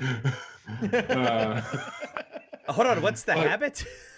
When you go to the theater and you buy the largest cup because it's a souvenir cup of whatever large movie is out at the time. I do that, but also I don't know if you guys can really tell that it's being told in this story of us talking right now. I'm a big motherfucker, and so for me like having a cup that is really big but looks kind of small in my like. This is like the biggest size like movie theater cup you can get at the theater, and so Okay, that's amazing. I need one of you guys to read the Smurf fact that just came in because Bobby, I need to go get a thing to show you. So okay, someone do the Smurf fact. I got it. And I'll be right back. So in lieu of him not being able to make it tonight, he sent us a Smurf fact. And for those of you who don't know, we have a friend of the show, Mod on my channel anyway. He sends us a random fact to close out the show and kind of end the topic. Today's Smurf fact reads: if you have 3 quarters, 4 dimes, and 4 pennies, you'll have $1.19. You also have the largest amount of money in coins without being able to make change for $1. So there you go. Yes. There's our Smurf fact. For It's Smurf fact. That's for the week. so good. that's good. All right. Keep the facts right. coming. So Caleb's when back. I was living with my grandparents in 2012, when I started doing this game journalism thing, when Nerdy Bits started, I used to drink a lot of water because that's good for you, right? But I used to like when I would go fill up my cup or whatever, I used to fill it up and drink it and then fill it up and then drink it and then fill it up and then take that with me. And the one day my grandpa was like, "You just need a bigger cup." And I was like, "Yeah, but like I don't have one." The next day, I had this giant ass mug. Oh, that is awesome. And That he made 2 of them. So I have this one and another one, and it's just a big old mug that I can fill with whatever. Right now it's full of tea because my wife brews her literal like pitcher of tea in this big bitch. That's awesome. But yeah, he made like that night he made 2, and like the next day he was like, "Here you go." And I was like, "Oh my god!" So yeah, I'm a big motherfucker too. I got a washable kind of unique one. But yeah, why was that? I don't know why that came up. Oh, I saw the cup and I thought it was the Alita Battle Angel one. Yeah, we're talking about big cups. Yeah. Big cups. I've got the Star Wars Force Awakens one. I thought that was going to go in a different direction. Never mind. Would you? We're What'd talking you about think? sports Nope. and cups. Nope, keep moving. Nope. Oh my god. Never mind. Why did you think it was good? God, We were talking about sports like an hour ago. What the heck? Yeah, get out of here. That's not. Nope. That's intentional. That doesn't work. I'm going to make it lewd. Hey. Already done. All right. So, those of you who know, at the end of the show, we wrap up by bringing up what we've been playing, reading, watching, or listening to in the last week, and we call it our bounties. So, we're going to do that now since we've been talking for probably long enough to get you guys starting to feel bored. And I'll start it off this time because I normally pitch it off to somebody else. I have been watching, I haven't watched Umbrella Academy yet. I'm sorry. Man. Okay. Yeah, I know I'm a bad person. I have been watching a show on Netflix, and I have to find it real quick because my brain is melting, and I forgot what it was called. That good. I started Mute, the movie by Duncan Jones with Paul Rudd and one of the Skarsgårds. Is it good? It's I'm a sucker for cyberpunk, so I might be the wrong person to ask. You know what I mean? Yeah. So far, I love it though. What did I start watching? Of course, it's not loading right now. Oh, that's right. It was embarrassing. That's why I forgot it. My wife watched Gossip Girl when we were, back in the day, and she started it over, and I like that show too fucking much. It's yeah. I definitely just finished it with my wife like 2 months ago. Good. Hey, no, I you're not feel alone, so much dude. better. And Man. like I would miss an episode and be like, "Babe, what happened?" What Like I'm like, "But what? Where's Rory?" Like, "Oh my god." My wife hates it when I watch those kind of shows with her because I will tell her the next 3 seasons of plot line without ever seeing the show because they're all so transparent. But I do enjoy them as a guilty pleasure, and I watched Gossip Girl with. All right, I don't feel as weird anymore. Like I had this weird feeling. Acceptance. I was like, oh, thank God. The next Nerdy Bits podcast is we talk about Gossip Girl. That's a nope. Oh, come on, guys. We might have a quick show about Gossip Girl. Bobby, have you watched Gossip Girl? My wife watched it, and I got enough to be hit, but I haven't watched it myself. All right, that's all right. We can Have a And conversation. I'm not trying to say like, oh, I don't watch that shit. Like I didn't watch. I watched the shit out of Gossip Girl with you guys. Like I have no problem doing that. His level of excitement. I watch the shit out of it. I'll get the popcorn. Let's go. I got the big cup ready. BYOC. I'm ready. I'll order the onesies. It's one Foursies. blanket with 4 sets of arms. The Snuggie, whatever. Yeah. The there we go. human centipede Snuggie. Yes, we're making it. Whoa. Yeah. You're welcome. Just sitting Human next to each sleep other. well. Okay, we're doing bounties. So that's what I've been watching. Jesus Christ. Listening. Gary Clark Jr. had an album come out that is very good, and Hosier had an album come out called Wasteland Baby. Gary Clark Jr.'s album is called This Land, and the first song is powerful. But yeah, so those 2 albums are very good. Go listen to them. I have been reading nothing because my week has been crazy. What's the last one? Playing. It's a game. It's a podcast about games. Fuck. Bobby and I've been playing a lot of Anthem. So we got me my first masterwork piece of gear yesterday. That sounded like I said pizza gear, and that's equally cool, but I didn't get any of that. And I just bought Old Man's Tale. And I haven't played it yet, but I'm super pumped about it, and I will be playing it this week. Oh my God! Timeout.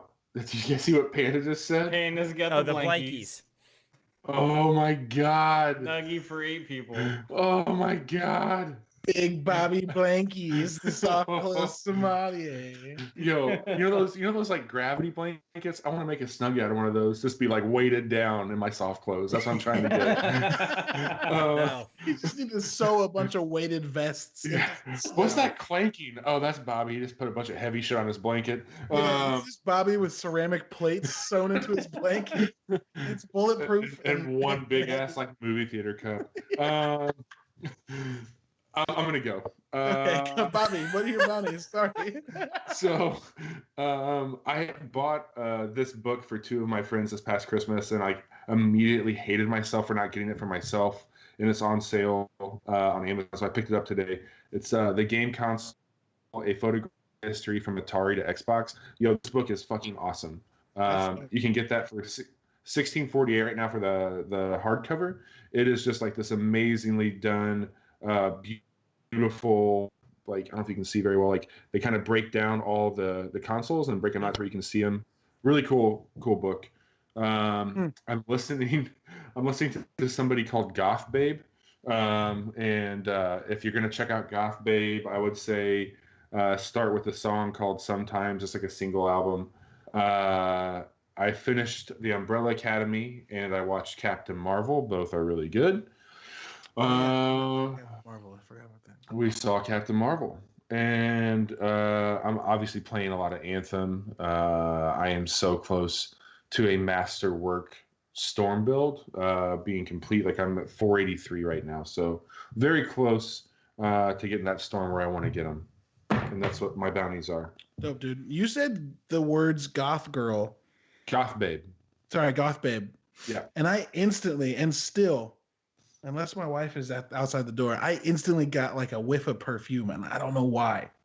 Like it triggered a memory, and my brain was like, "Remember that one person you hung out with that smelled like this?" Anyway, hey man, it's the thing. Memories trigger smells and tastes.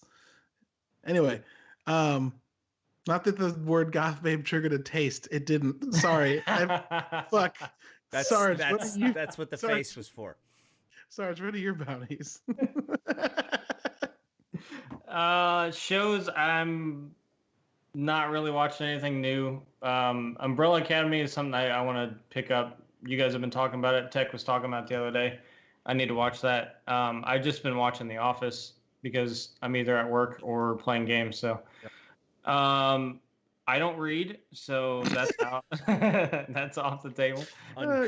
Swine. My grandma got at me for not watching Umbrella Academy, so we need to get on this. It's really good. It is really good so far.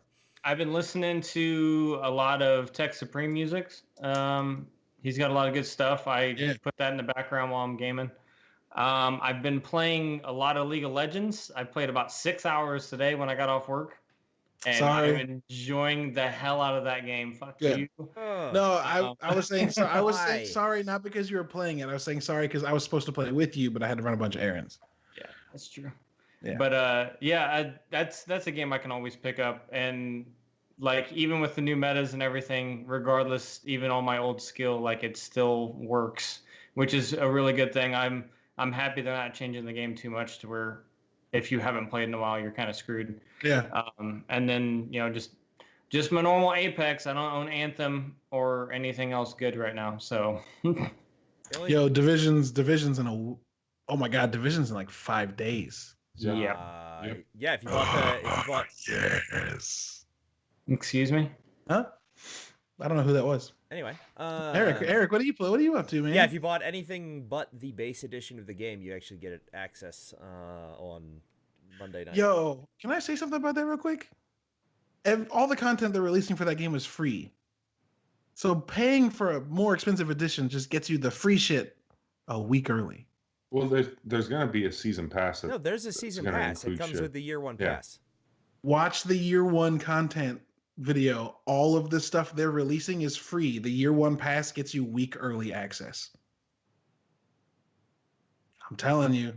That's fine. I got a week early access, so I get to play on my birthday. There might be extra shit in it, but my understanding was that. Anyway, There we move go. on. I said I bought the week one pass so I could play on my birthday before I have to go to California all week. Yeah, I'm gonna get it early too. Yep, exactly. Let's see. What I finished Umbrella Academy. I agree with Bobby. It's really good. Like every aspect of that show is just really well done. Like I said, I can't compare it to the comic because I haven't read the comic. But it's from what the show was, it was really good. Didn't read anything new this week except a whole bunch of contracts for work. Fucking boring, so we're not gonna go there.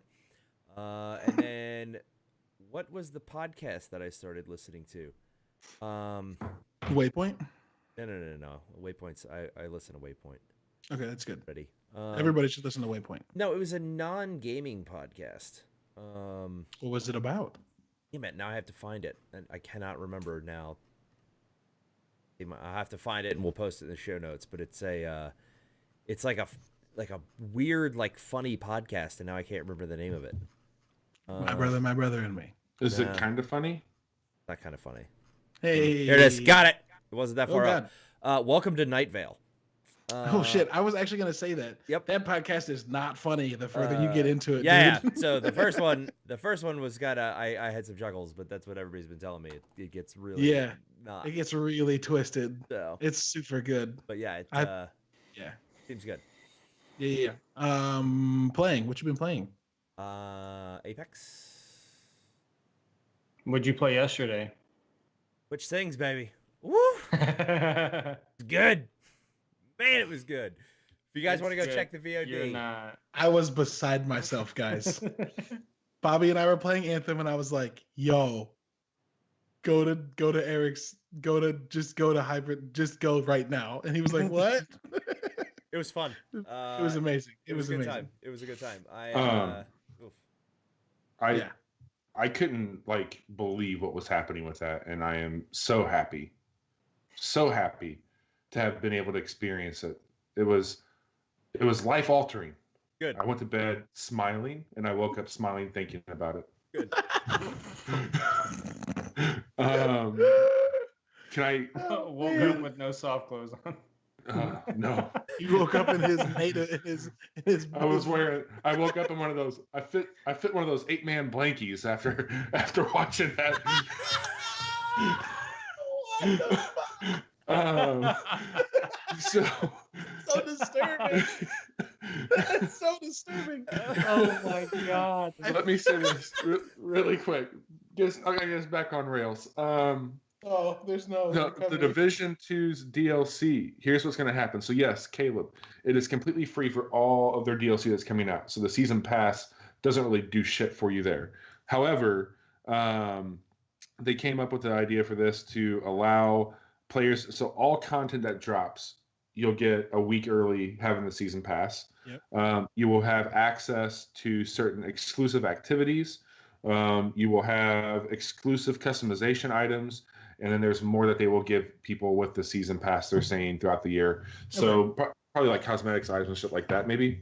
Okay, cool. So it gets you something that's just not what the old school season pass used to do, which was give you content. That's good because that means the community doesn't get fractured, which is what kind of made Division 1 slow down. Did you guys try the organized PvP in the beta? No, you were talking about it. Oh man, it was good.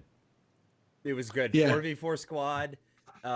It was just like a team deathmatch, and it was real fun. Kind of like Ghost War, and the way the gear normalization works. I mean, it was fun. Nobody was too bullet spongy.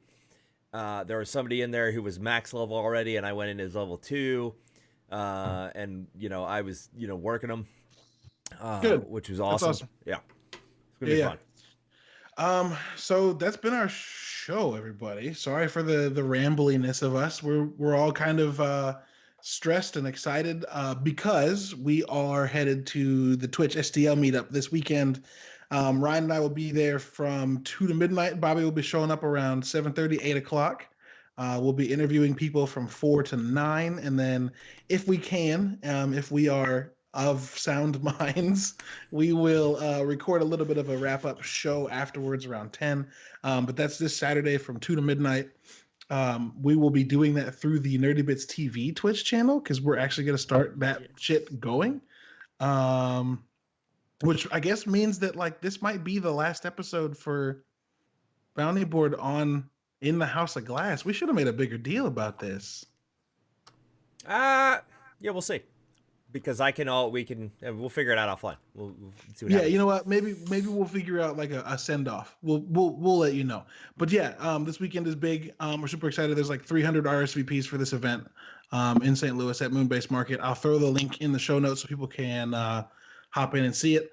So we're doing a bunch of stuff. I know the interviews start with a blog called Nerd Prom that's also from around the area. So shout out to Nerd Prom. We will throw their stuff up as well. And yeah, man. So we'll be doing some live streaming and some games too, hopefully, if that all works out as well. So we'll have some games going and interviews. Yeah. So real quick, just to run through all of the info. For those of you listening, because chat's already thrown it up because chat's awesome. This podcast gets posted on Mondays. You can find it on Instagram. What the fuck? You can find it on iTunes, Stitcher, and a bunch of other podcatcher apps that use our RSS feed. Like I said, we're going to be a little bit better about figuring out where you can get it and making sure it's everywhere soon. But that gets posted on nerdybits.com/listen on the site. If you want to read anything that we're writing, and I'm writing a few things right now, you can go to nerdybits.com/read. If you want to watch Eric or Sarge's streams, and then I'm going to throw Bobby's stream at least link up so you can check it whenever he's on. That is nerdybits.com/watch. You can find me on Facebook. Why do I always say Facebook? You can find me on Twitter and Instagram and Xbox and PlayStation at Lubwub. You can follow Nerdybits now at nerdy_bits on Twitter. I don't know why I haven't said that. That's been around for a while. But you can also find us at _nerdybits on Instagram. That's new and sexy. Bobby, where can people find you?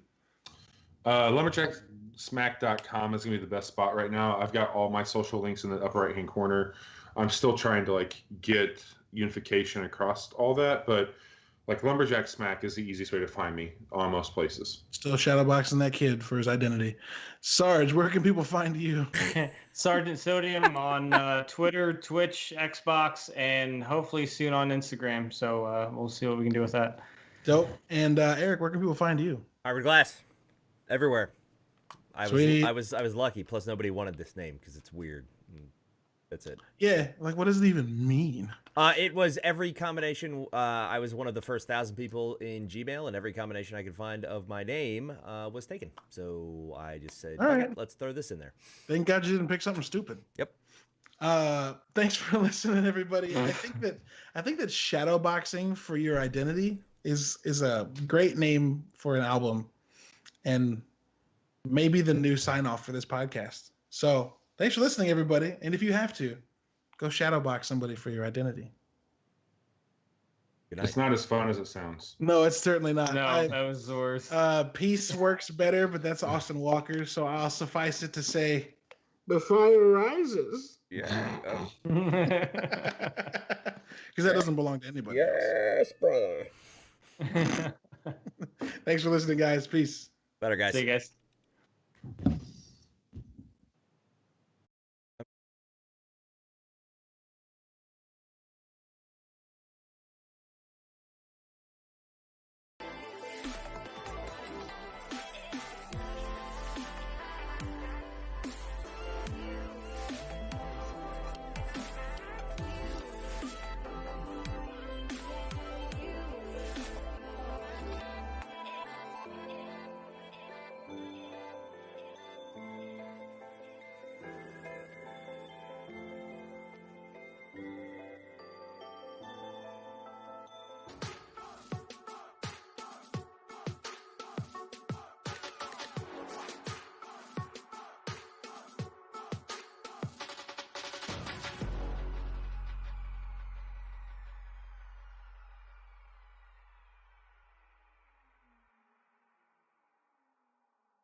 can feel you when you're not around.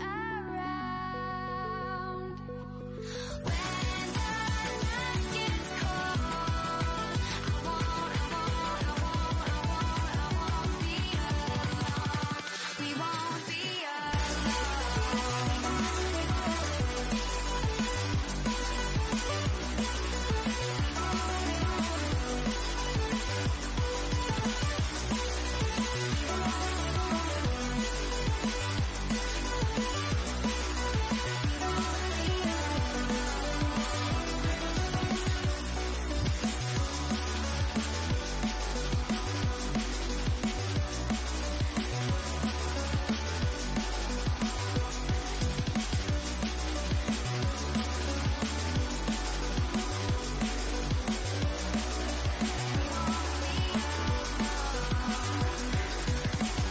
This lake of fire burns my skin. How could love wear so thin? Woo! That was a good podcast tonight. I like that. That was a good topic. Thank you, everybody, for hanging out. Celtic, let's go get you a W. Panda, let's go.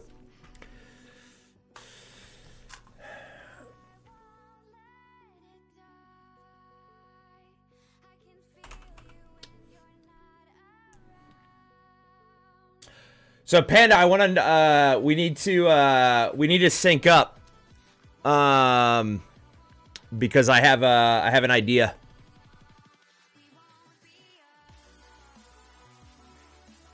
As the for something to do with the Nerdy Bits Network.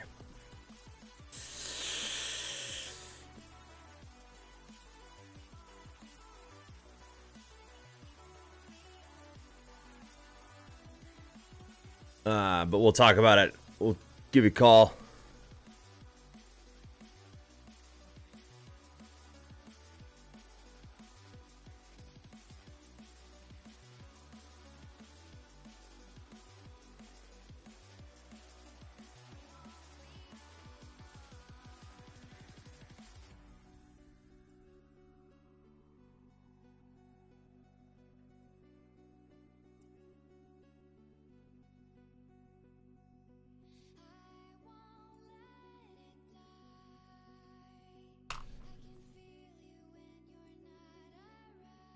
Love the song.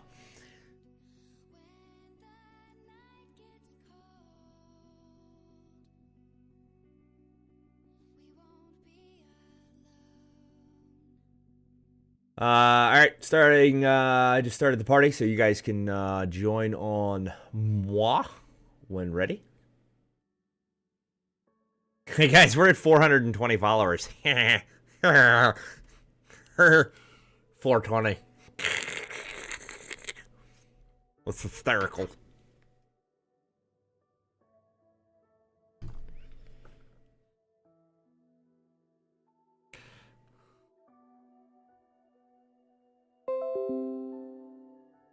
That's hysterical, guys. 420. I also finally broke the 700 follower on Twitter today, and then it promptly dropped back down to 699, like immediately. I was kind of like, "Aw." All right, so let's do a couple shout outs. Wolfulu, welcome to the house. Thank you for that follow. Celtic, thank you for that host. Skaboy, thank you for that raid. Thank you everybody for hanging out. As always, I don't do the shout outs during the stream simply because or during the recording of the audio. Simply because I don't want to have that. We don't want that on the recording on Mondays. But lots of cool things, like we were saying, coming in the future. The first one being is this. That will probably be the last primary stream on my stream. We're gonna get the Nerdy Bits channel actually up and running, but I'm still gonna stream it. I'm still going to stream it and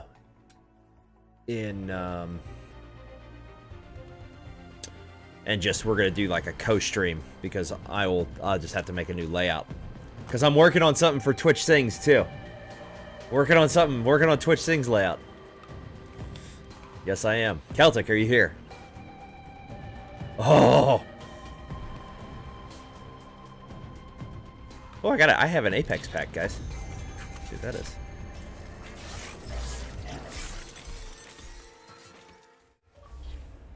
There it is.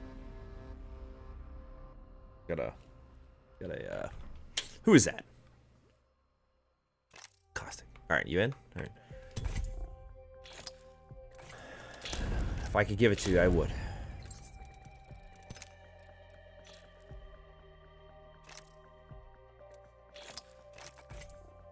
It is.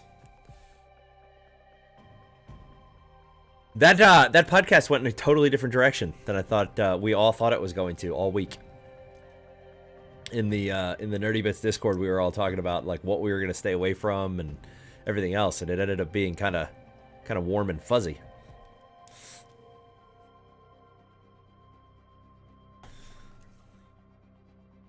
Yeah. Well, yeah. I mean, Caleb just said it in the chat. It was like we were all like, I mean, I even prepped like you guys in the mods about and Panda. I apologize, I forgot to text you that. But yeah, like in the office in my Discord. Are you in my Discord, Panda? Yeah. I need to get you into the house manager role. I think that's what it is. Whenever you're ready, by the way, Panda. I feel like we're playing PUBG again. Where it just unreadies you. Yeah, exactly. We were all like, we thought it was gonna take a turn into like Gamergate territory, and I think that was actually kind of a cool origin story podcast, Caleb. I like the way that turned out. Oh wait, yeah, I always forget their audio is not. I drop it out. Now they're here. Thank you. I'm not here. Oh, you're here. Oh, you're here. Yes, you are.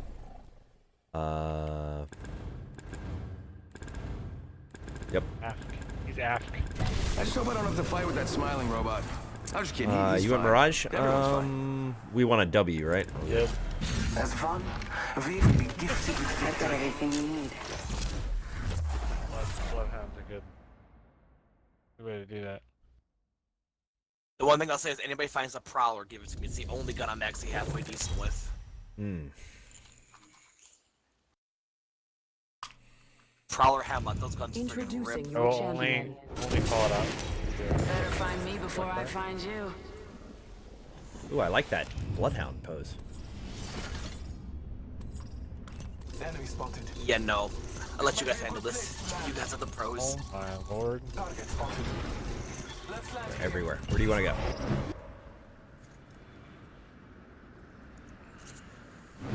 Wait, is that? Oh, Forget that. Maybe we land here, or Alright. maybe we don't. I'm fine with whatever. me too. Yeah, I'm not a huge fan of the Prowler either. Better lies below. Hipfire. Yeah, it's the key to the Hemlock too. Oh yeah. Yeah. See, call me crazy. Whenever I get that gun, like I think out of the 34 kills I had with this character, for about 20-25 on Prowler for Hemlocks. Wait, where are we going? Are Yeah, we give me going? a devotion or Here? Are anything we like going that. far? Okay.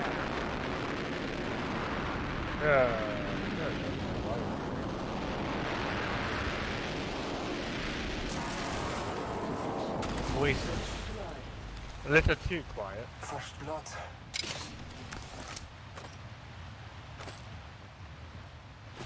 Well, I'll tell you right now, if you find a Prowler, I have a select fire. There we go. Well, I got all the I got lucky in accessories. my setup. All the accessories, boys. The energy ammo. Round one. Have Beginning ring motion. countdown. Already in the next ring. I Reloaded. smell victory. Kinda smells like. Is that pork chops? Funny. Flatline here. Body shields here. Level 1. Still don't have a. What? You? They don't have a gun. Okay. Alternator here. I go there. There we go. I'm gonna check out that area. The Hemlock for me. There's also an alternator on me. I'm Yeah. gonna hard pass there. Same. I was so mad because that was my main gun, like in Titanfall 2, and this game is just not very good at all. It's a good starting weapon, but Better than Mozambique, that's about it, and some of the pistols. all right, brother. Well, Good podcast tonight. we got both of those over here. Another hemlock. Hemlock here.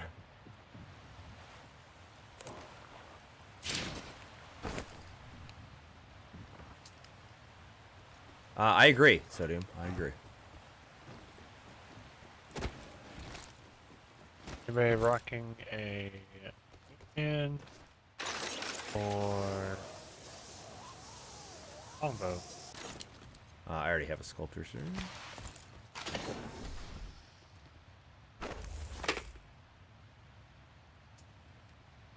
Well, if anybody's a sniper, Maybe? I have a scope. I don't know. I go randomly AFK. Kitty. In hyper mode. It'd probably be flying at the which we don't want. Don't. Optics here. Sniper. Hemlock here. New kill leader appointed. I'm running. New kill Hemlock, leader. huh? Soon to be me. Or not? Ooh. Man, the hemlock looks so much like the pulse rifle from Aliens. Yes. Love it.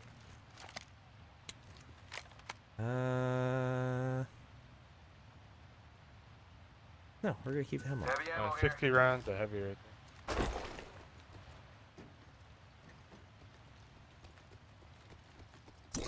I'll take it if nobody minds. All you, baby. Mine's nobody. Thanks. Hmm. That's real one. R301 here. They come Phoenix back kit and here. forth. Cannot carry that Phoenix kit. That would be marvelous. I can carry it. Ooh. How about this way? I'll take upstairs. Triple take here. Uh, Body shield here. Level 2. Thank you.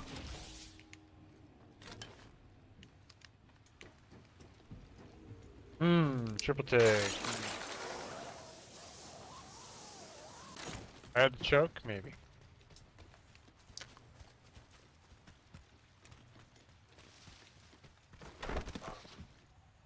Oh, you guys already came in here. Yep. Anybody sees an extended heavy, that would be great.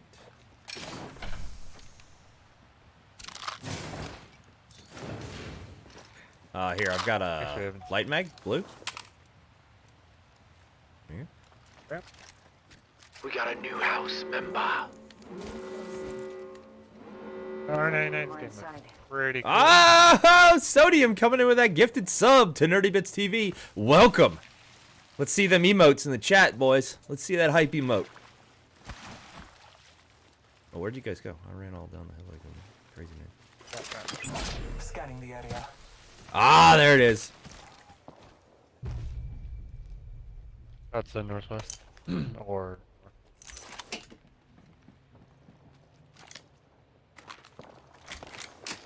Care package being delivered. Look at that. Care package Beautiful. on high. I got some emotes. I got some new. We're working on some new emotes. oh, hey, guess what? Prowler SMG Oh. here. Prowler. Prowler another SMG one. here. Heck. Building of prowlers. I just dropped a whole If you shit need ton that of. select fire. Back over at the other place. Scanning the area. Hello, beautiful. Missed you. Boys, Got a hop up here. Select just on fire. a L2 backpack, so there's me throwable carry. Those drops sound kind of close. I concur. I still have not gotten a wingman skin. Scout here. Skin. Sorry, let me finish that sentence.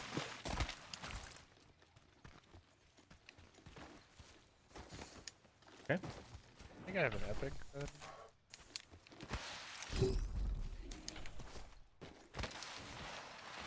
Another lifeline drop to 200. Sniper. Also sounds rather Yeah, it's right over here. close Hostile proximity. overhead. Not confirmed, but I guess I'll do that one. Enemies have been in that place. Yeah, that one works. Yeah, no. Half the squads remain. We will win.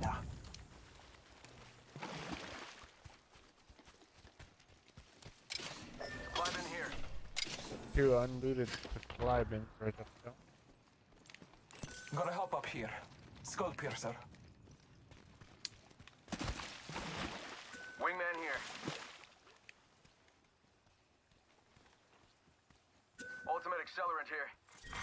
Round 2. Beginning ring countdown. Not all of us are inside the ring. Victory lies there. Bloodhound's LB doesn't spot enemies. It just gives you enhanced tracking. What are you talking about? Bloodhound. Sarge was saying he's having problems. Champion. I mean, it just gives you a flash. It doesn't give you a. Didn't really intimidate me. Yeah, in the range, I know there's like no patch notes or whatever for it, but it's extremely small. Yeah. That pulse might seem like it goes out pretty far, but actuality, it's like We the size of one of those small shacks. Are we pushing this over here? Oh. What are you doing, kitty? What are we doing? We have a devotion and an R99. We got CQB weapons. And I got a wingman and a. Footsteps? Right up here? Making contact with enemy. Get out there and bamboozle.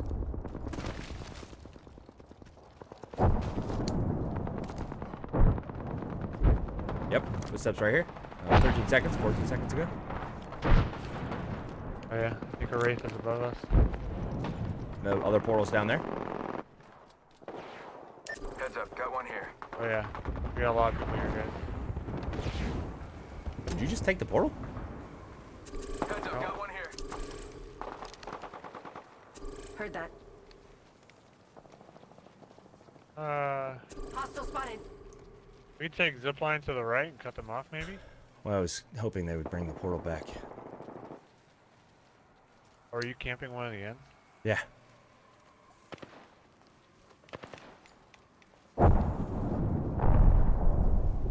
But I don't think they're going to. Should be disappearing here in a second, in about a minute. Mind we are still out. I know. There's probably at least 3 squads down there.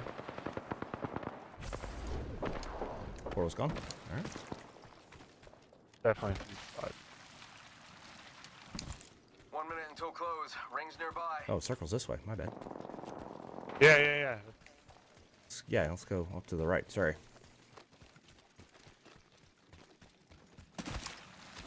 And by the time we reach circle, there might be 4 45 squads left. seconds. Rings not too far. I'm okay with that. Yeah, if we can get up here, Let's go this way. we'll have high Oh, we ground. got actually shots right up here. Yeah, I hear it.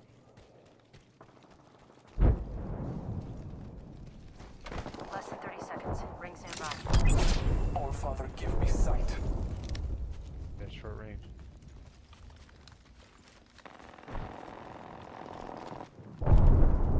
These are real close. You got bamboozled. 10 seconds. The ring's close. Oh, the helmet here. Let's If explore anyone needs it. this way. Enemy spotted. One down here, 2 down here, 3 down here. Target Around here. spotted. Warning. Teams. Progress. Throwing Arcstar. Hostile over there. Arcstar out. Firing. Oh, I stuck him. Fragment set. 70 armor, bro. Fragment set. Took out the Contact. hostile. Shot fired. They're hitting me. Throw my grenade. Reloading. Crap. Delivering care package. What'd you hit you? Recharging shields. Firing. Care Little package. Delta They had the 3. longbow down. Who? Mike on us, Mike. Enemy Got down. one. I got a shield. Taking a moment to recharge my shields. Shot at. Going through my grenade. Right here. Fuck. Got pinched. Who on me? Yep, he just ran through my fire. Hostile right here. We should go here. Two on me are down. Reloading. I got a couple shots on there. Yeah. Not chasing. Recharging Finish my last shield off. You go for a red? I know. One grenade? No, fuck. Round 3. Back off the heel. Countdown. Right here, right here. Hostile close. That Wraith is coming back from down there. Firing. Got the red. Shit. Making contact here. Down. Reloading. Yep. That Wraith is somewhere over here. Close. Reloading. Marking our surroundings. Got a bad guy. Gotta heal up. Patching myself up. I'm healing off of her drone. If I get hit.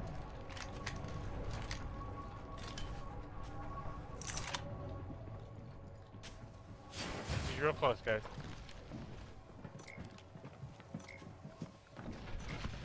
I don't want to waste it. Oh, yeah, I guess I I'm gonna can. go for the execute. See if I get killed here.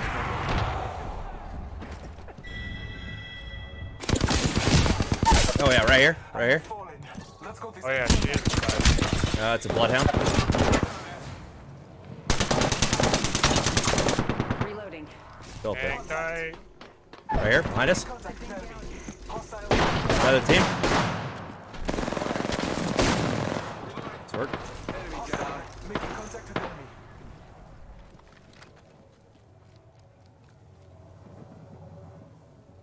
I have nothing to throw inside this fucking building. Just Alright, dude. I got everything under control. I hear reses. Oh shit. Don't worry. There was no way out of this. Wow. Oh.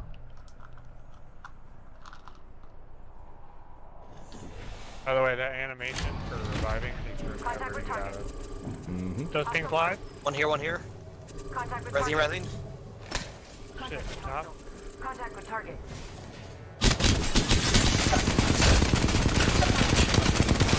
Damn it. Oh, the res, whatever got in the way. I thought I was shooting the non-res. Bummer.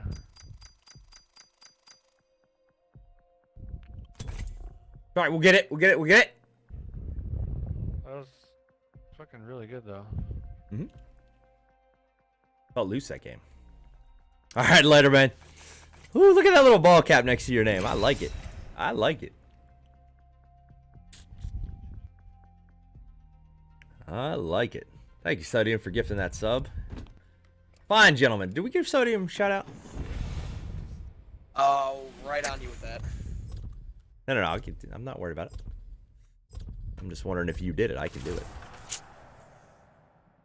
I just have to learn to spell. That's why I didn't. You got it. Faster than me. Spent gunpowder. Smells like victory. Everything is going to be great. The old At least that's what I keep telling myself.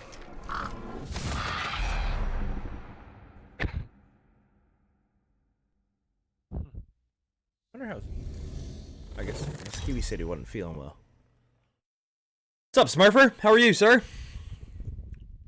That was an excellent Smurf fact today. Oh, that's I will choose our location for battle. What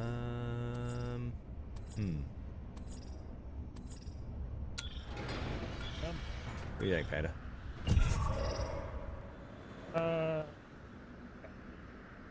What'd you say? Just a thought, we can land here. All right. Fair fight. Heard that. Battle lies below.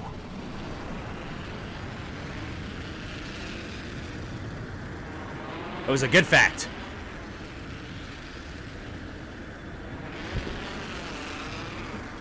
Two to our left.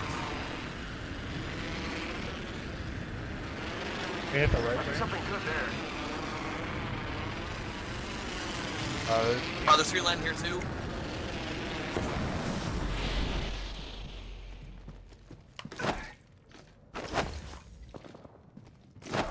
Damage upon me. Oh no! They got me. I'm down.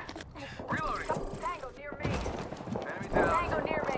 Contact with target. I'm gonna die. On my mark. Hostile. It's all on you, Panda! Sorry. I thought I had more ammo than what I did. I thought I Like picked one up the shot. armor, but apparently he got it. Because he missed it the first time. Yeah, Oh, that was... Alright, that was quick. it was. I knew it was going to be, but I thought I was gonna get better weapons than an RE45. Apex pack, let's go. I like the RE. Gimme! Ooh, I got a legendary. Mozambique skin.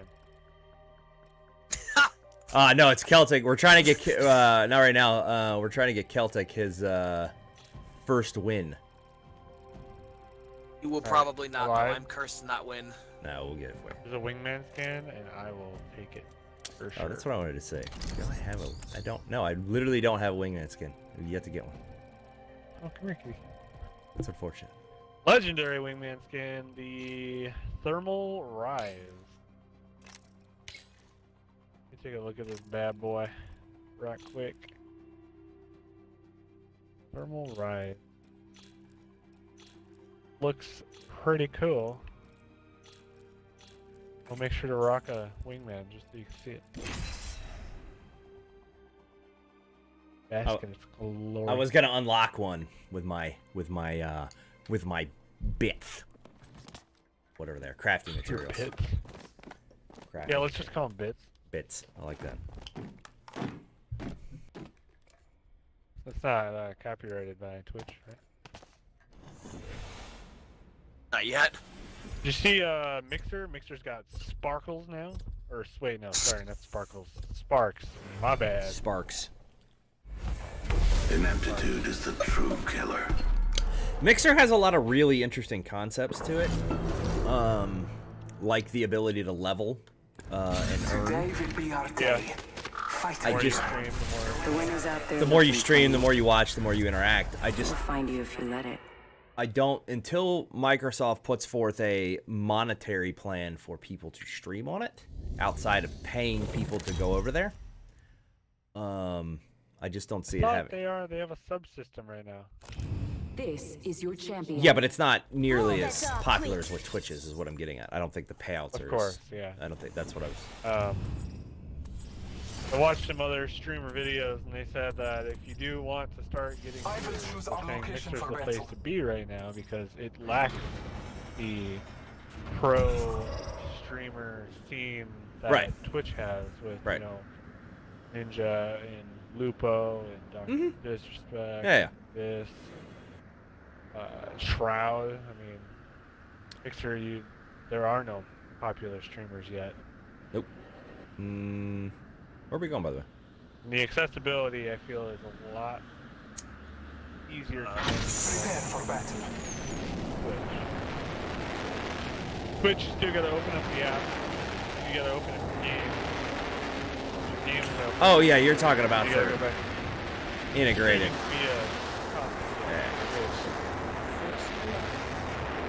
We have a squad right to our We got a lot left. of people following us here. See if I can take the bug out real quick. Oh, wait, I'm not in the garage. Damn it!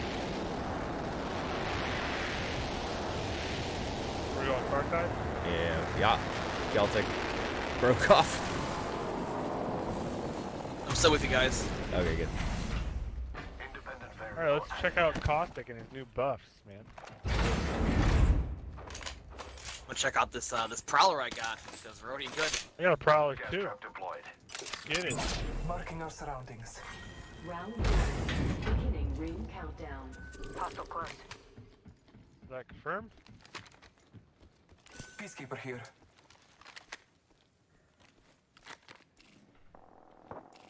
If nobody wants that peacekeeper, I'll take it. I got it. There was a blue helmet, guys. Oh, we got guys outside. Spotted a subject. I dropped a G7 back there. Sounded like there was a guy right on it. Take this. I have something else. G7 where? It's on the back side. I got it ready. Yeah. Okay. Is the ammo for it? Light ammo Some here. light ammo.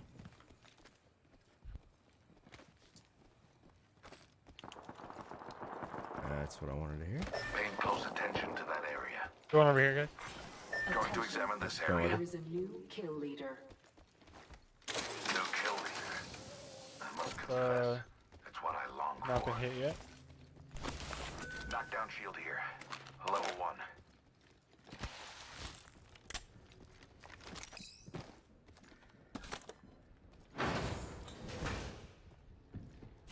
Placing gas trap.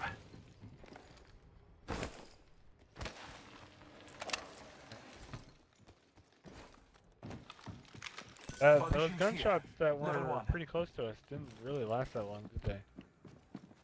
Footsteps to the left. Contact. Yep, right here. Copy. Confirmed. Oh yeah, poison's going off back at our first building as well. This time I'm Down. contact with enemy. King tight, I'm trying to hit you guys. Oh wow. Got killed from. So I was Didn't helping realize you there was got someone it, over no, there.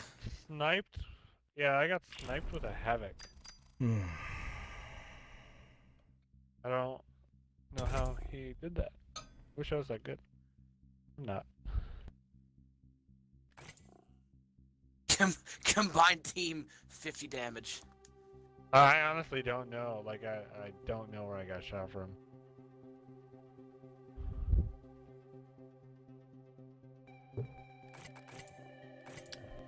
Oh, I just eliminated him like 3 times point blank. You know what I really don't like about stream lurkers is when you click to somebody's chat,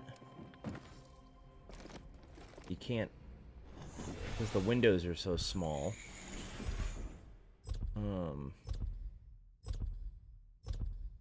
It messes everything up. Together, we will slaughter our enemies.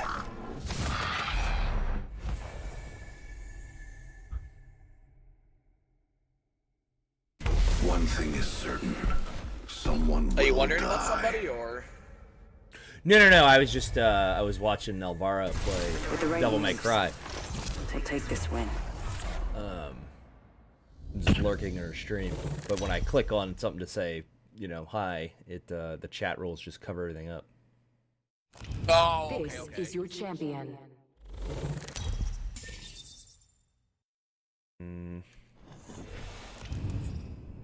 I like that champion squad. I feel good about that one.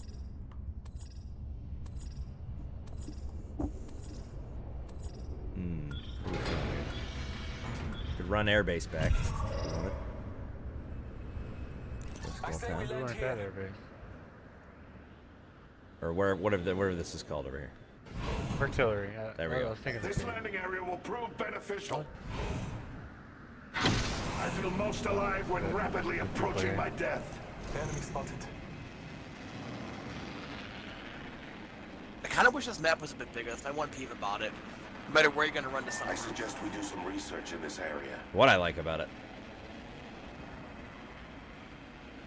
I'll say I'm more concerned. I like to build up, then charge in, not start sniping first. I can because the thing about this game too is the weapon spawns are pretty rare sometimes. So nothing worse than me killed out a gun. Oh yeah. Eva 8 here. Mozambique here. Yeah, they did talk about that in the patch notes. Yeah, we want some weapons to be more rare than the others. We also want other weapons to expect to be swapped out eventually. I just want some spawns, period. First blood. Bless me with sight. Just in case. Oh, you didn't pick throwable? I already have 2 for now. Round 1. Trying to, Beginning ring countdown. Conserve space until I find a backpack. Yeah. Looking for something other than ammo at the moment.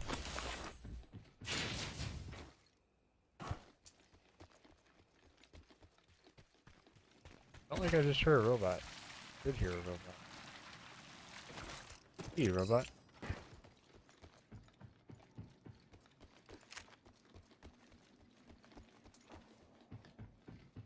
Barrel stabilizer here. Level 3. Did you guys come down here already? Down low? Yeah, there wasn't much Okay. eating.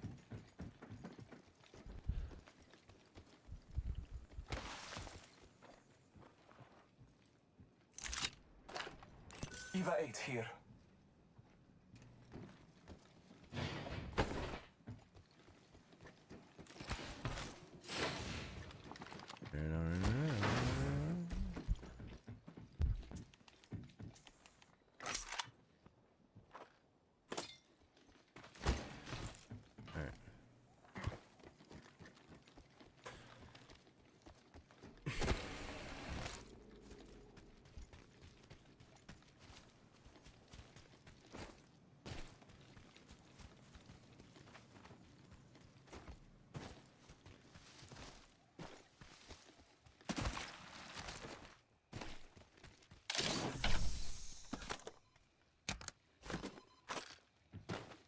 I'm hitting all these supply tanks here, kinda.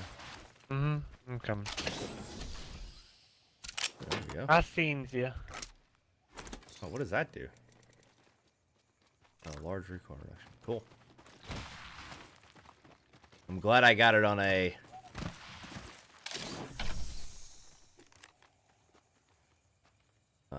whatever the hell this gun's called. Follow you, buddy.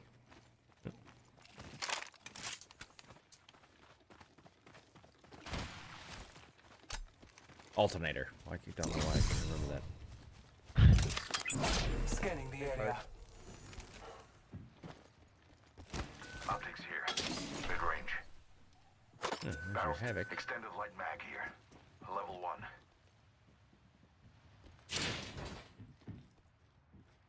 Placing an independent variable. Gas trap deployed. Energy ammo here.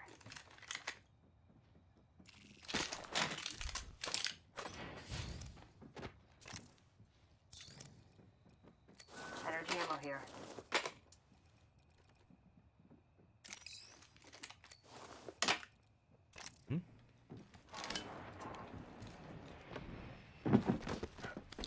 Enemy Oh spotted. god, right here. Armor broke. I got guys by me too. Recharging my Medic. shields. Where's he at? Where's he at? He was on the roof. Gas cloud. My vision is clear. Calling upon nature's strength. Oh my god. Oh my god. How many teams Still are here? see everything. I still see everything. It's just unsafe.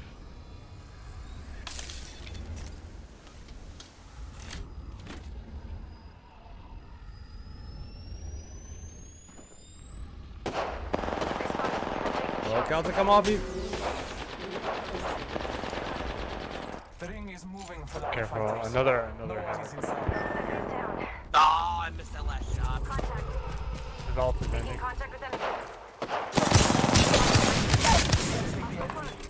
Reloading. Down there. There's a guy right above me. Taking a moment to recharge. Trench. Bloodhound. Oh, his aim is terrible. He's looting. Should retrieve our colleague's banner. Target spotted. He's moving. Half these squads remain. Oh, he's getting third party. They will kill me. Oh, you guys are getting so hard. Camp packets on high.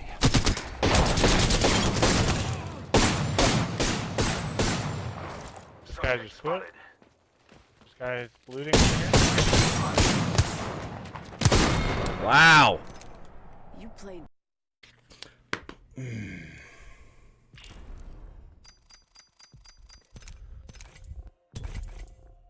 Okay, man. Fight with one team turned into a fight with three.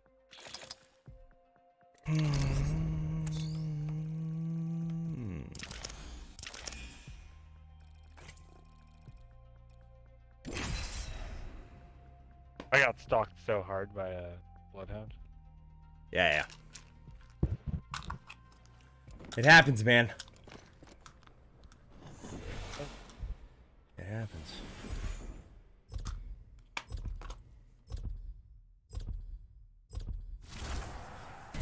I'm not afraid. I'll never be.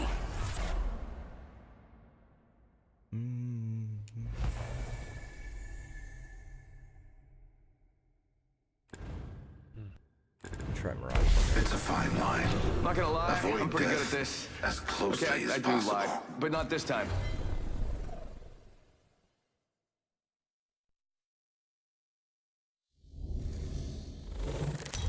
I have good luck with Mirage when you're on Caustic. This is your champion. Yeah, I tend... Don't worry, I'm just perfect. Sending his decoy through Jump the master here. Good gas. thing my buddies and I aren't afraid of heights. So team comps, man. Just a thought, we could land here.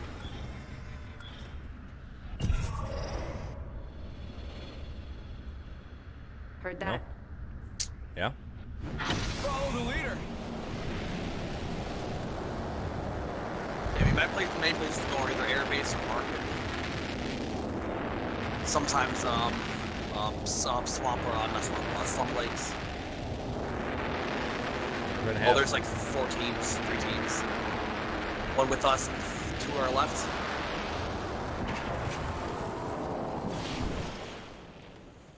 The doors. Where are the doors?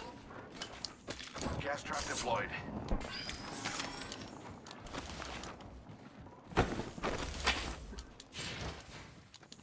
One coming on you, Celtic.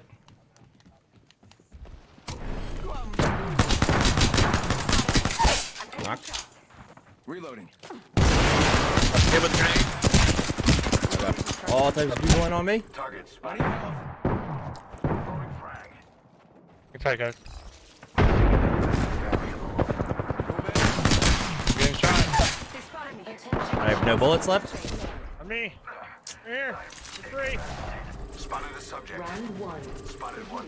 Still have a gun? Nope. Hostile right here, right in front of me. I didn't even have a fucking gun. It's deja vu. I had a grenade and that was it, and that was gone. I love this game so much. Yeah, I had a pistol and I thought she was shooting you guys, and man, she turned on me so quick. I bamboozled him a couple times in that little doorway there. That's how I got the lifeline.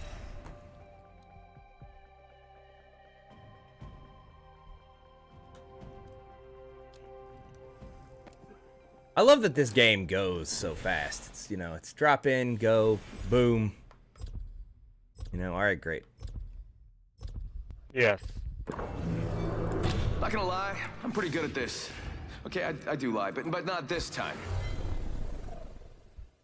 The unicorn Follow me onesie. if you want to Something win. special there. Something special.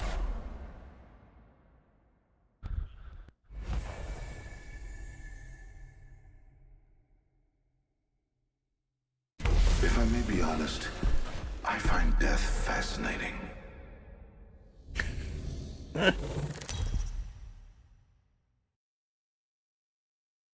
Man, no EA press conference. Introducing your champion. Don't worry, I'm just perfect. Later, I just Smurfers. read something that... I just read about something that was confirmed for E3. Don't know. I want to go to E3 one day. Maybe Terry's like brother Wetlands just showed Relay? me that his boss just Let's got make a choice. Land 2 here. tickets to Comic-Con. Yep. A Friday badge and a Saturday badge. Never been there either. Spotted a subject over there. Just team left and drop ship. I just launched my left we go, stick ready right up. off my controller somehow. I don't know where it went. Problematic. That is problematic, friends. Attention. Pretty people losing their mind, but not their sticks. Yeah. First blood.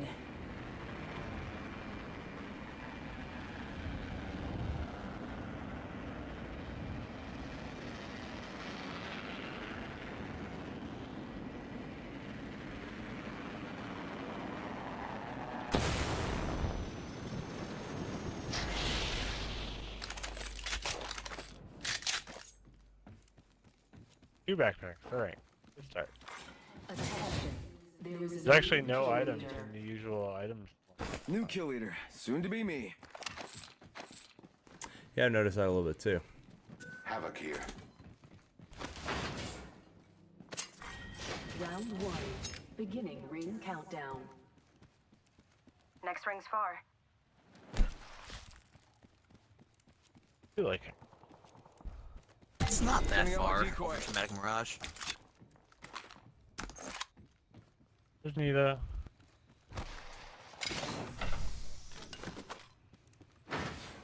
There's another blue shield over here. Shotgun amp, body shield here. Level 2. Eric needs one. Oh, body shield. Yeah. Need more light ammo.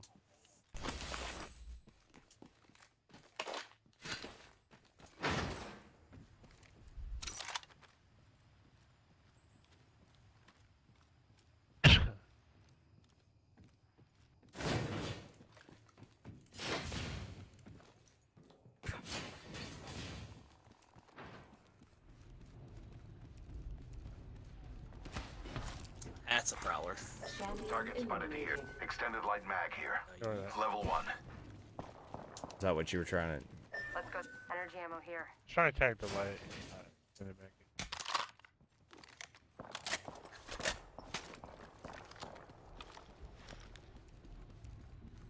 You got bamboozled. Oh, yeah, that's right. I'm on Mirage, not Bloodhound. Independent variable added.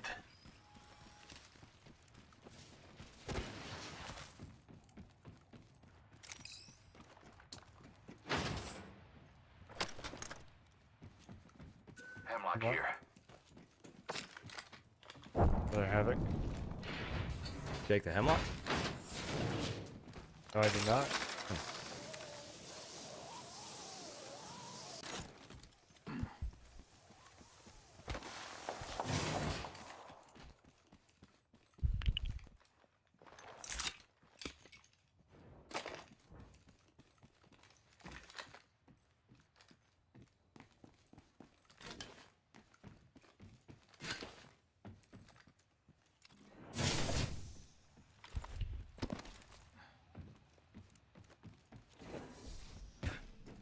Longbow DMR here.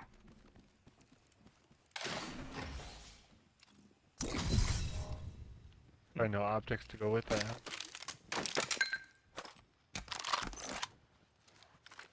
Not that I see, no.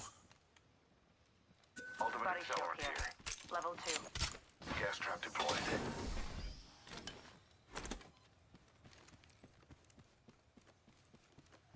One minute until the ring changes. Kid. Placing gas trap.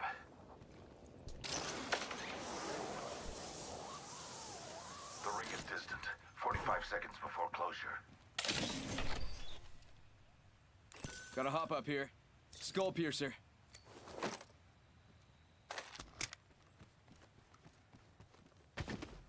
Skull piercer was great with that longbow. Yeah, that's why I brought it back up here. I already have a wingman. Longbow here. Oh, that's right by that balloon. Sure is. Can we go push it? We could, but I'd hate to get there and then take the balloon. Because we can go circle, Warning. which is a decent In way progress. to play it. Ring's moving. Placing gas trap.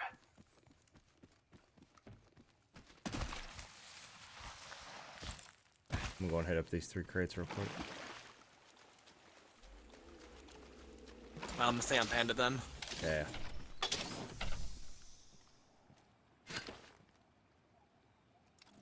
Independent variable added.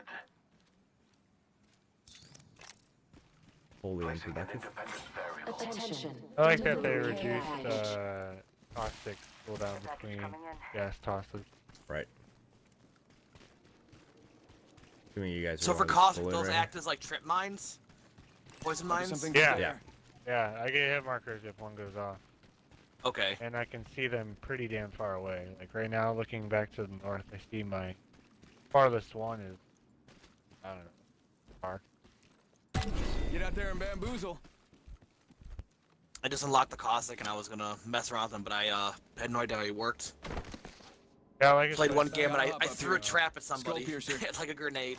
It was bad. definitely, I mean, now that they increased the radius, and they also, like, Caustic got a pretty, I think Caustic's got a really good buff.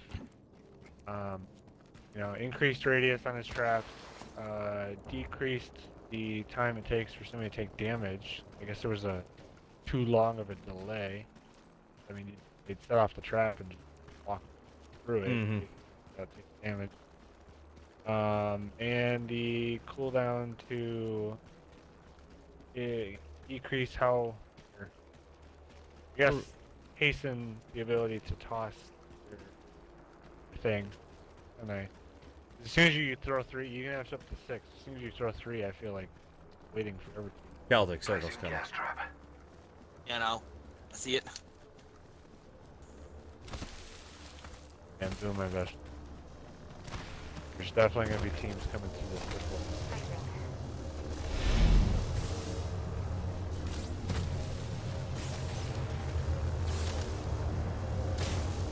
I'm going to cut back.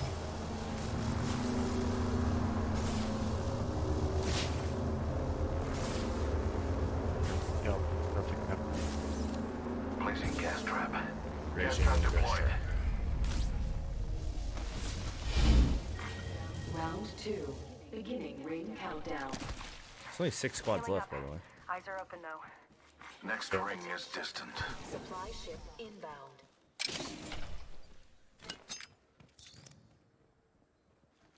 Gas trap deployed. I have an alt accelerant if you want it, Panda. Independent variable added. Yep, no, but It's another one, right? I just put it on the ground right there. another decent run.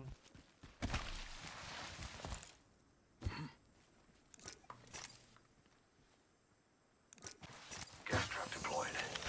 Why can you not? I really hope they add pushing up on the... You know, like you could cycle through grenades. By hitting right, I hope they add that to up. Wait, what do you mean? So you can cycle through your meds. Ah. The only thing about that is how would you use it though? Hold? Hold opens up the wheel to change it. Oh, we'd have to figure something out there, wouldn't we? The series seems mostly Yeah, I feel like- untouched. I feel like they felt that Placing tapping gas to heal was trap. a lot quicker than holding to heal. No, I don't disagree with you. Extended heavy mag here. Up to magazine. I would say, Eric. I agree. I wouldn't think like that. I need better armor. Oh, hold out another blue. Maybe that was the left. Sending out my decoy. Gas trap deployed. 5 squads remaining.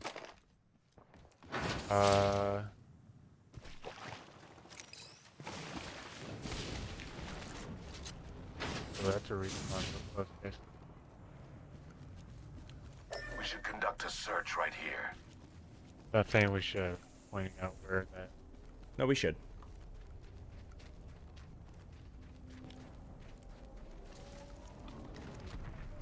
Ring's close. About to get One more hot. minute. Running a carbine and a Wingman and a peacekeeper. Spitfire.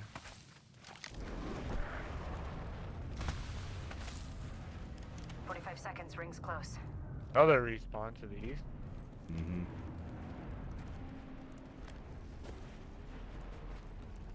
Sending out my decoy. Only 30 seconds remain. The ring moves. Where I felt like. gas trap. Oh, I sent my damn decoy in the wrong direction.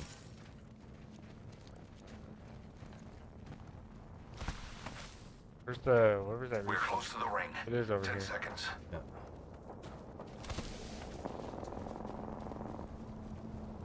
I don't know how long this supply ship's been here. Don't Dying outside the ring with me. Faking him out with a decoy. How many are there per game? Ooh.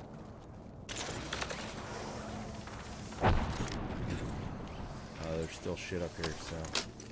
Yeah, there's Phoenix Kid. This is not looted. Oh. Attention, delivering care package. Heads up. Care package coming in. Need more heavy ammo for good fire. I'm gonna go for that. Whatever you say, Scarlet Joe Wraith. Blue helmet up top. Yeah, I need... Lots of light ammo up here. Lots. Devotion. Backpack, more energy ammo. Unlock. Gonna get this heavy.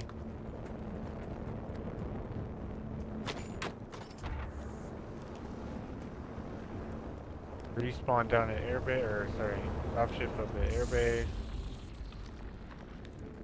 Felt like there was a team or something. Round 3, beginning ring Oh, wait. countdown. Oh yeah. Lower. I have a subject in view. Watch the lower zip line. Contact. Contact with hostile. Where's he going? Where's he going? You got bamboozled. Look at you. Contact with target. I think they ran by. Just solo. Maybe? Oh, nope. There's at least two. Spotted. Oh, there's a third. Subject spotted. Throwing a Hail Mary Arc Star. Arc star delivered.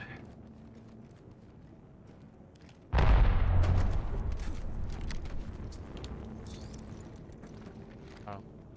They are just booking it to airbase.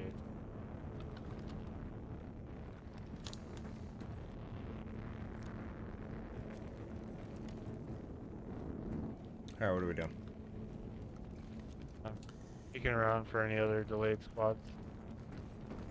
You guys could just stay here for we have the high ground, see what's coming in, and push in maybe like 35, 40 seconds.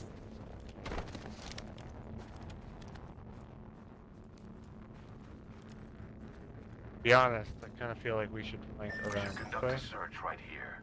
Yep.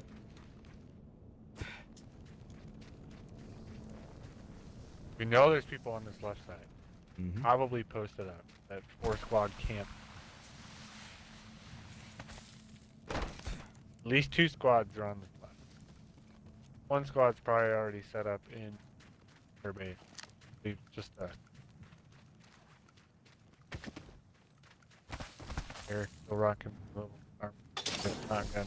Right? Nah, I switched out for 301. No, level 1 armor. Oh, no,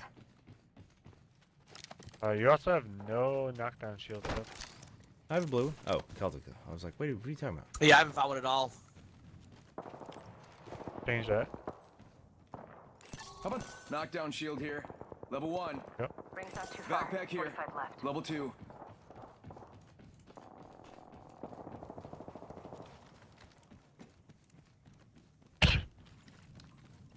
There's a pretty big fight in their base right now. Doors are open over here.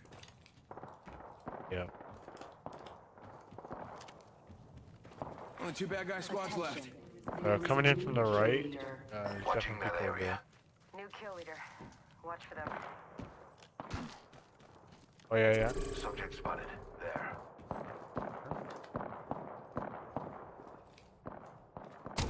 You got bamboozled. It was up high. There's at least 2 of them. Ring movement in progress. We find ourselves inside the next ring. Delivering care package. Yeah, they're just hanging out up there. Those care packages likely shift the delta in our favor.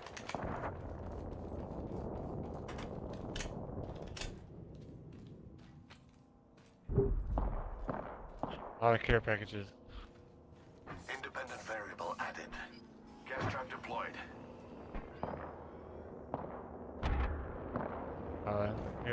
lifeline there, right? There's one in the care package. Yep.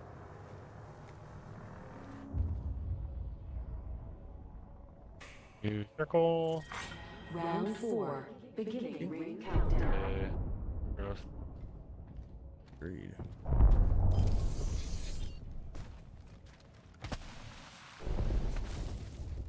Pathfinder, where you at?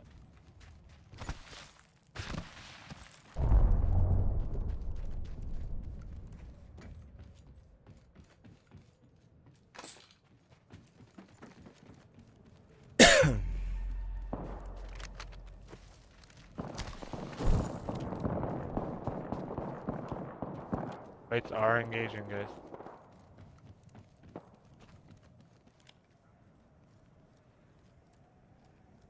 You guys are close. Oh, I'm way off, you guys. Shit. Hold on, I'm coming back around to y'all. My side.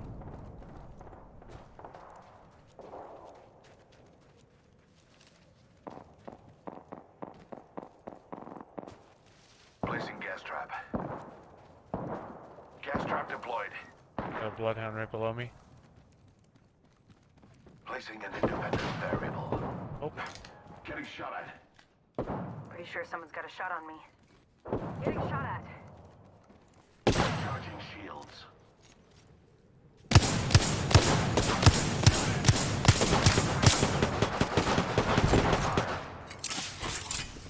The poison's going off down low. Poison. Oh, behind us, guys, behind us! Oh my god. Reloading. Weren't they just fighting each other? A 3 from my ass. Weren't they just fighting each other? I have no idea who the fuck they were firing at then. I don't understand. I really don't understand. How was there a fight when they're behind us? That does not make sense. Unless they were firing here to draw people. Maybe they were firing here to throw us off. My stout heart's But the guy was clearly shooting at something. I'm just not a Pro not a strats, pro at man. this game, I don't know. Pro strats. They've been watching Viz and Doc do that all day long. And crafty. Yeah. Is that what they do? Just shoot to draw attention? Yep. Because this game's all about the third party, you know? Got that right. Alright, this is my last one, boys. Then I gotta go to bed. I can't be staying up until...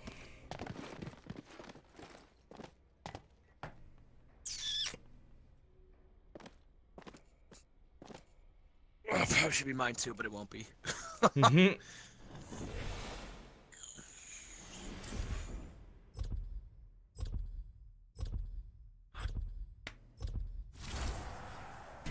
We have no choice but to win.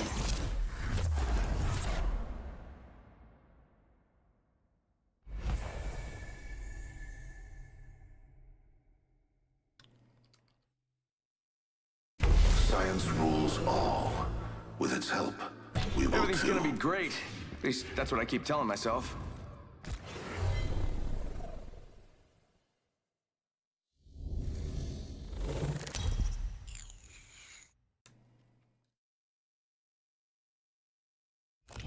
Introducing your champion.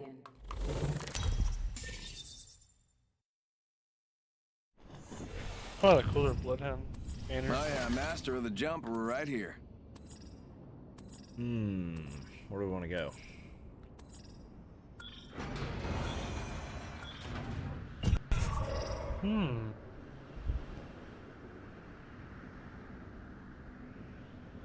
Skulltown or Hydra? Skulltown. Or... Skulltown.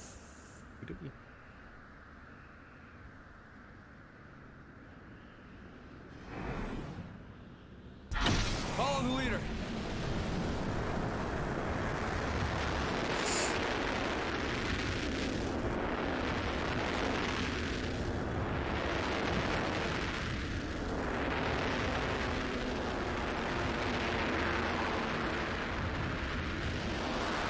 A lot of people over there. A lot of people over there.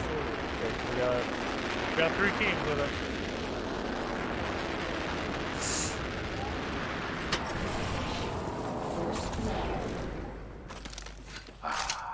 First blood.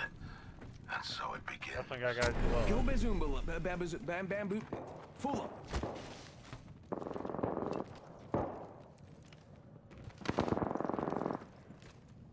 How about this way?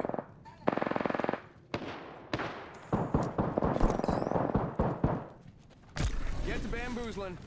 They spotted me. I'm taking shots. I don't know why. It's like 3 people on me.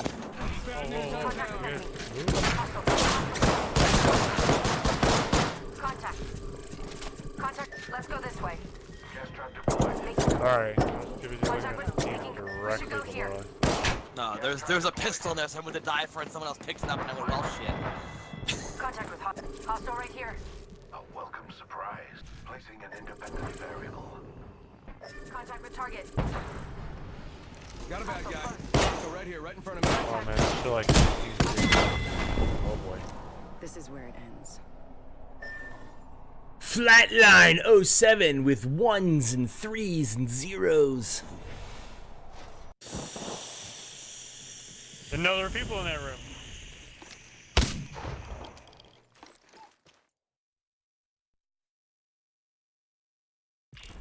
I got 1 kill. One more. I'm not going out like that.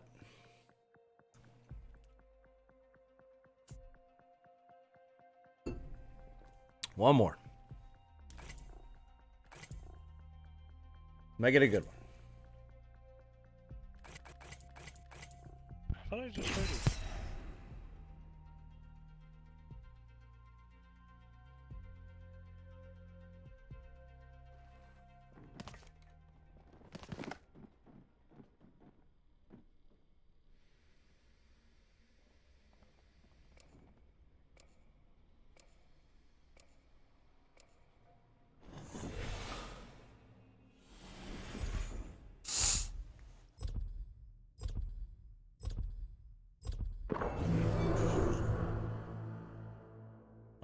Yeah.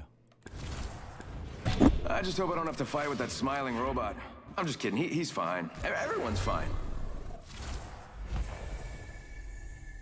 Death finds a way.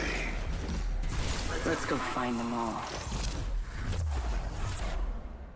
Did you mean to switch, Pen? Don't be fooled. I'm a man of science. I don't know what just happened. Yeah, I'm not sure either. It was kind of like Robo voice. It even showed me with a skin that I definitely don't have. This is your champion. But my skin should Okay. Oh, I missed it. 3,000 kills. I'm just, you know. Oh yeah.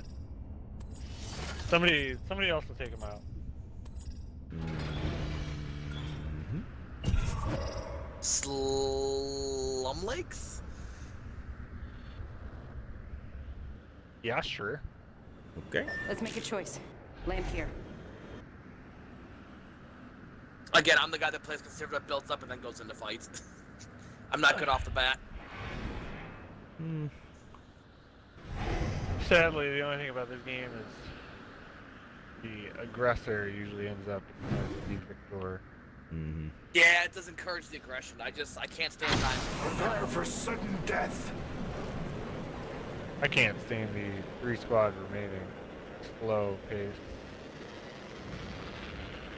I honestly felt really good about that one we just finished in airbase. I don't know where that squad came from behind us.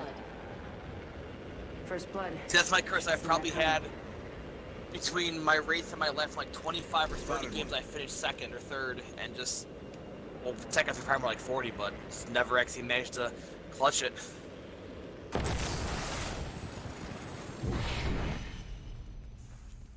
Oh, there we go. Sure.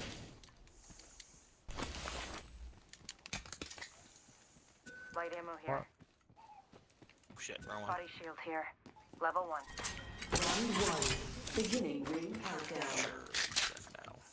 Death outside the ring is slow and painful. Perhaps you should remain there.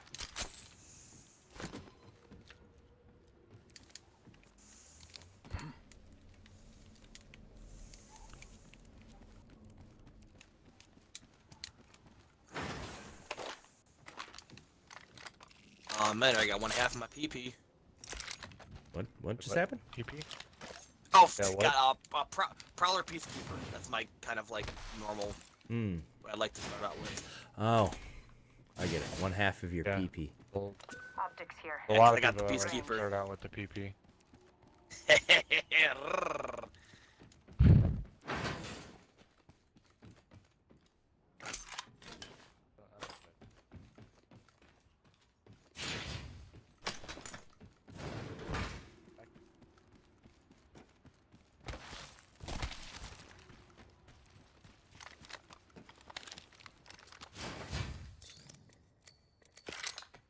Peacekeeper here.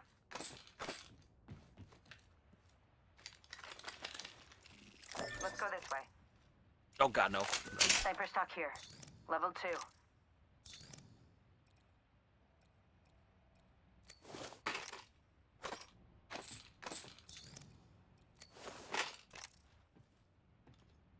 Optics here. Sniper.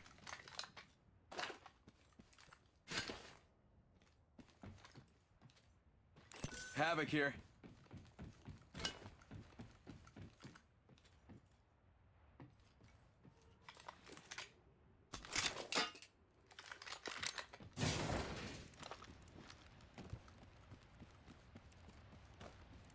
We do have that team that landed at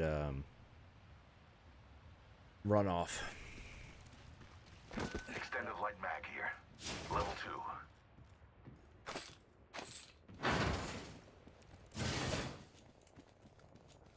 Havoc here. Barrel stabilizer here. Level 3. I can use that. Backpack here. Level 2. Oh, never mind.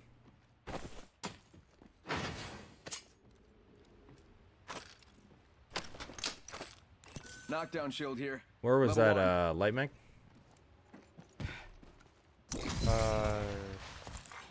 New kill leader appointed.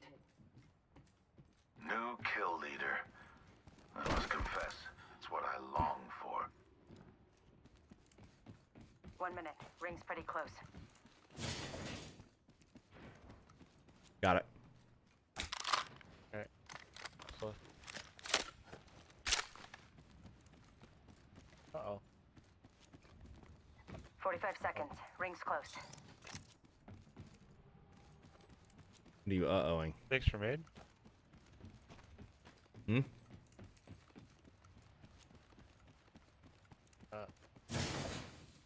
We're What'd you close do? to the ring. 30 seconds left. Might be something good there. Go bamboozle. Oh no, Panda. Missing an independent variable. Lift me up.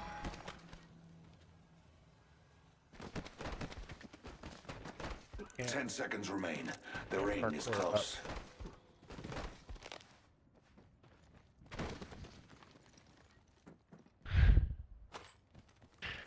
I thought you could walk through. Ring closing. Gas trap deployed. Lift me up. Gas trap. Oh my god. Throwing through my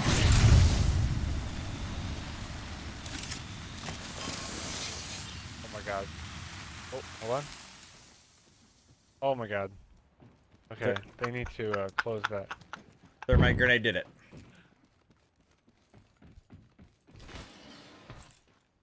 Peacekeeper here. Attention. Delivering care Can't wait to package. see them add the ability Those to care make packages likely shift the delta the in bigger our favor. hitbox people hit a little bit stronger. I feel like it's only going to affect melee. Yeah, that would be cool. Let's went that way. Yeah, they're trying. I think it's Caustic, Gibraltar, and they listed a third person who is a larger.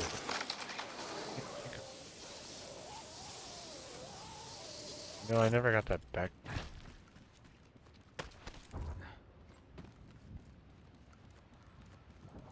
You guys see a wingman or a longbow? Let me know. Really? What? One that you're currently not using. I don't know if I can help you there. Here comes the vehicle.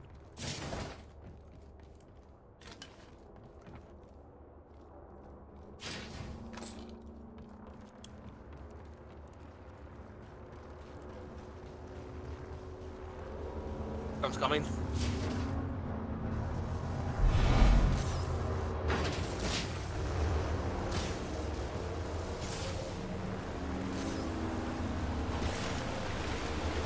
I'm heading towards pit.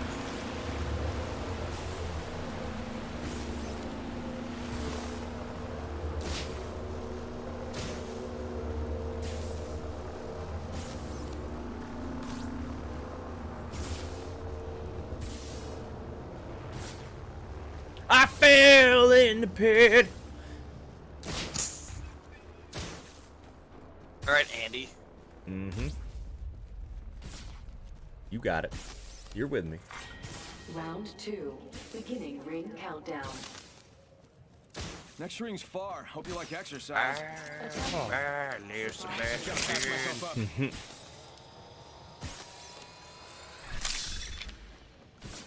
Oh, I can carry all the stuff and things now. Let's be back there. Independent variable added. New supply ship just spawned right there. Kill leader eliminated. I think there's a balloon. Oh wow, it's right here.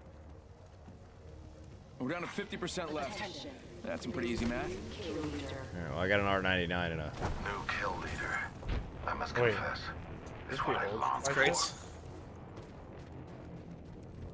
But one is moving. One is not.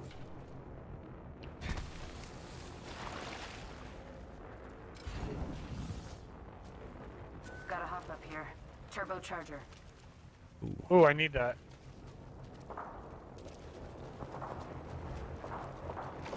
By the way, I was right. This is a very, very fresh. They're very fresh. I mean, I just got gold armor. See that? I'm gonna bring that that turbocharger to you. Awesome, thank you.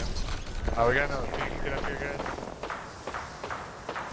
Check Blue out right helmet, wingman. Level 2 backpack. Another main kit. Level A 2. huge Subject fight over spotted yonder. there. I need heavy ammo. Like hardcore. Wingman here. Heavy ammo Supply here. should be here. Perfect. I will Yeah, drop some. I'm coming. I'm coming. Did you just get shot at? Heads up. New kill. Gotta hop Who? up here. Celtic. Unless those are stray I bullets. didn't get shot at. Okay, stray bullets. Where was that wingman? There you Up and to the left. go. Got it. What does this armor do again?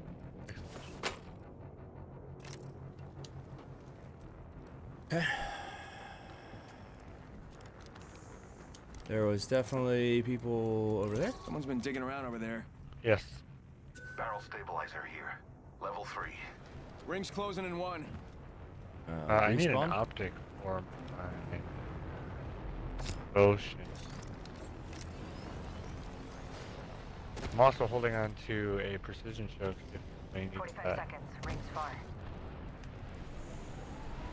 We gotta get going if we're going. So. We do gotta get going. Jumping. Right here. Let's check out over there. Never mind, sorry.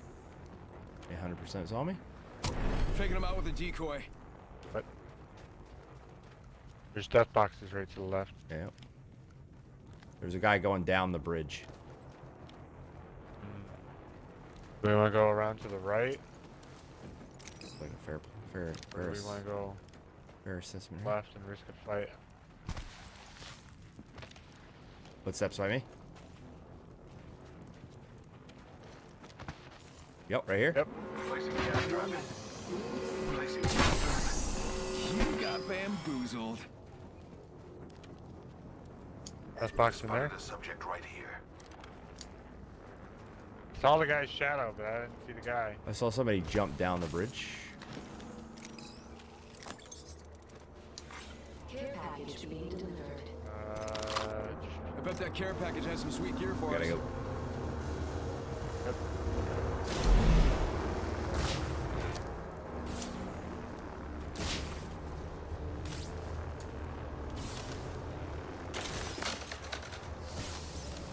Alright, I call shenanigans. My arrow is inside circle and taking damage.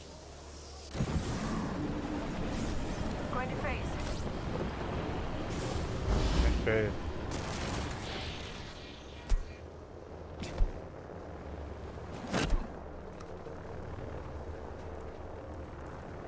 One sec, healing up. You're already good. We have that here. Let's just trench to our right. Independent variable. Get to bamboozling. Oh, not looted. Okay.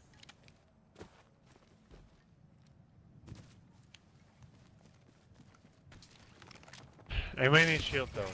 I don't need as many as I have. Shield cell here. I'm severely lacking in meds. Yeah, I've only got 4, well 3 now. I have 1 bandage. Loaded on shield cells though. Yeah, I got. Yeah, same. There we go. Asking you shall receive. I can hear. Syringe here. Gas trap. Gas trap deployed. Placing gas trap. What the hell, guys? 4 shield cells. New kill leader appointed. Oh man, I wish I had skull New kill piercer. leader. Watch for them. Why? Wingman.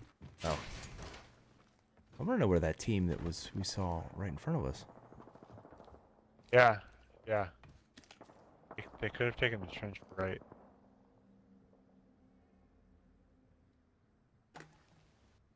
There's a untouched supply Care crate package right over there. Or care package.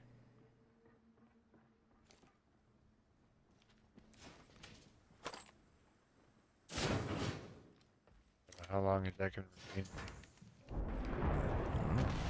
Cool, cool. Pay attention.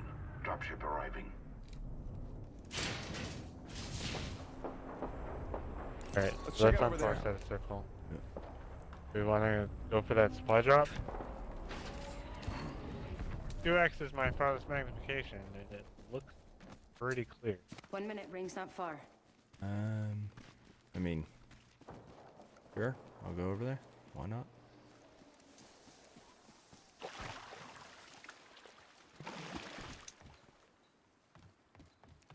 $45 seconds. Completely. Range not too far. I'm okay with that.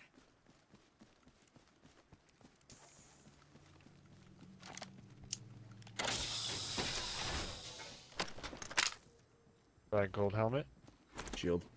30 seconds. Ring's close. I don't need 3 of these. Optics here. Sniper. Just dropped a full medkit. I have 6 of them apparently. Oh. Celtic, do you need med kits? Like an actual med kit? Yes, potentially. I don't have any. 10 I only have seconds. shields. At least the ring's close. You have room? Where is it? Boom, boom, boom. Yeah. Back up to 3. Take any throwables. 3 squads left. 3 squads. 3 squads. They're both over there somewhere. We find ourselves inside the next 2 a ring. tush. Tossing care package. There's a new kill leader. Just another insect, if you ask me. I mean, you guys want to wait, let them take themselves out because, well, last time same thing. We just got fucking played.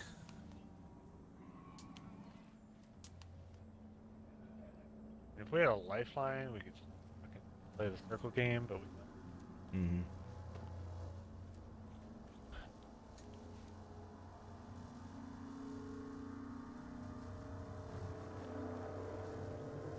Placing gas trap. Independent variable added. Independent variable added. Sure, where the hell these guys are coming into the circle from? Beginning ring Yeah, me neither. Unless they're outside. I didn't realize this tunnel was in. Okay. Here on me. Breathe it We're in. behind you. Firing on We're subject. way off you. Way off you. Reloading. Okay, he's going for the. There's a Send out my massive decoy. crate, Gas trap deployed. and that's a G7 Scout. I'm down. Extremely hurt. Enemy Behind the spotted. tree. That grenade is. Getting shot at. Reloading. Think I'm a free res? Free res? Oh, nope, on me. I got it. Down. I'm down. I don't Two know. down here, two down here. Contact with Three hostile. down here. Mirage here to save know. the day. Hostile close. Going to the floor here. Contact. Send out my decoy. Got a Phoenix. I think the other team is here too. Throwing through Hybrid. my grenade. 1 minute until close. Rings nearby. Reloading. Contact with hostile. Reloading. Listen, let's move here. Look out, grenade. Listen, let's move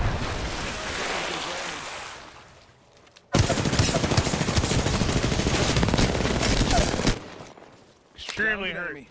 Reloading. Throwing arc Oh star. shit, I mean. Grenade. Down low, I can't do anything. Go bamboozle.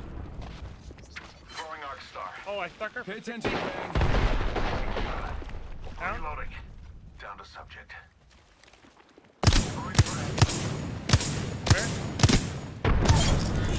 Where? Reloading.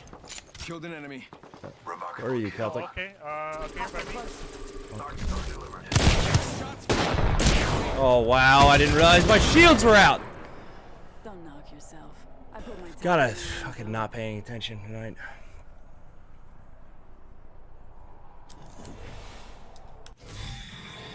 That's my bad. That's my bad. Fuck. Well, my bad was fucking falling down here. Damn it. My bad was I didn't do shit that game. Nah, you're fine. Oh, I can't go under there, huh? Alright. Oh, third party.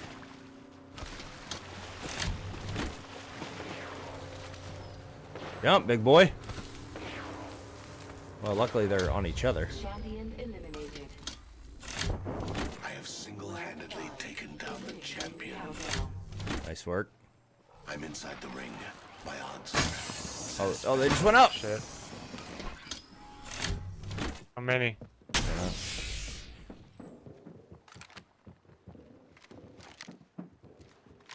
I guess this is how I'm playing it.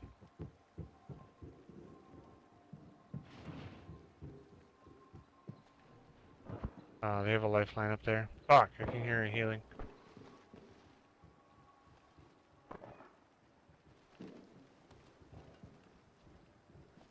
Where's your alt at?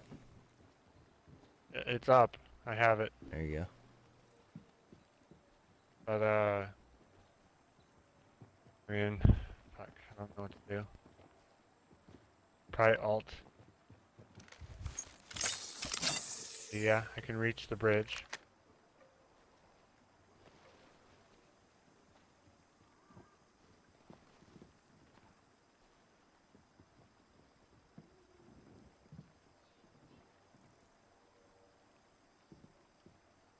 Sounds like 2 sets of footsteps? Yeah.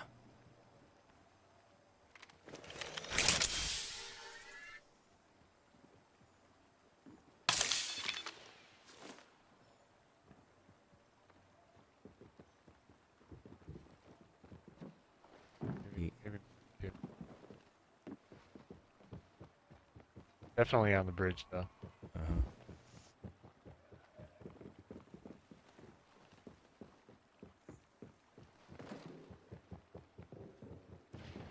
Stairs to the right.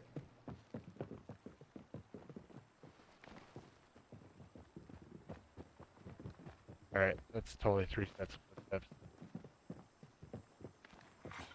Warning. Ring closing. Oh, I don't like it, I'm man. already inside the ring. Do not like it.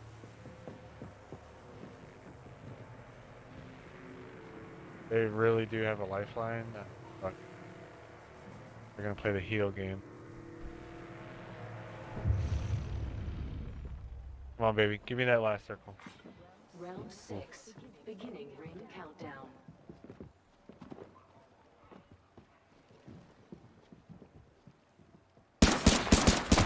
Oh, where? Where are you getting shot from?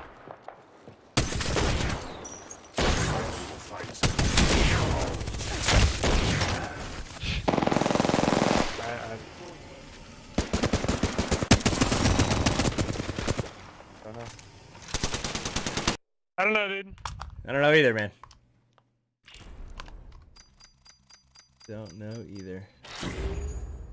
That I see his feet thing, and I can't see anything. Hold on. GG's. It's all right. We'll get you one, Celtic. GG's. Number 2. Almost. We got number 2 there. We were close, man. We were close. Just an unfortunate situation right there that I ended up down low and they were all top. Yeah, no, I totally. Oh yeah, I know. Trust me. Messed my shield up. Story of this game. Totally did not realize. I was like completely out of shield. Whoops. Anyway. All right, boys. Catch you later. Peace out. Have a good one. Mm-hmm.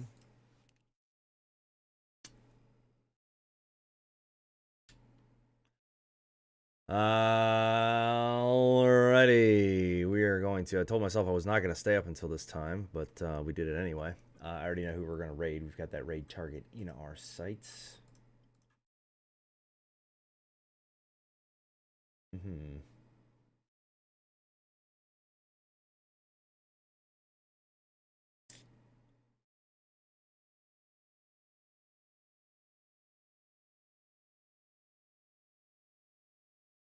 I'm not really sure what. I guess this is she's taking a break. Still says she's live. But anyway, guys, if you do not know Alvara19, you're about to. She is absolutely phenomenal streamer. Twitch bar member of a lot of communities, actually. I'm relatively sure she's just away. She's rocking the lady cosplay as she plays the game here. I know that she was stoked for this game to come out. I'm happy that it's finally came out. I was going to get it, but the music. Anyway, thanks for hanging out tonight. I'll be back tomorrow night around the same time. Maybe. I'm kind of feeling a little under the weather, so we're going to give her another minute, but I appreciate everybody hanging out with me tonight, as always. Sodium, thank you for gifting that tier 1 sub to nerdybits. Wolfulu, welcome to the house.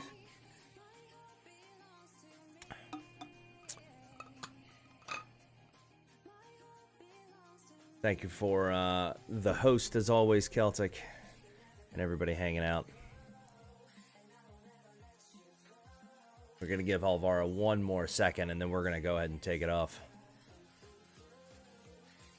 And then we're going to go ahead and raid her anyway. Because she is amazing. Anyway, guys. I hope you guys enjoyed the content. If you are new here, make sure to hit that follow button up at the top. If you really like it that much, go ahead and hit that subscribe button. Or if you got that Twitch Prime sub, I'm going to go ahead and throw that raid command up so we are ready.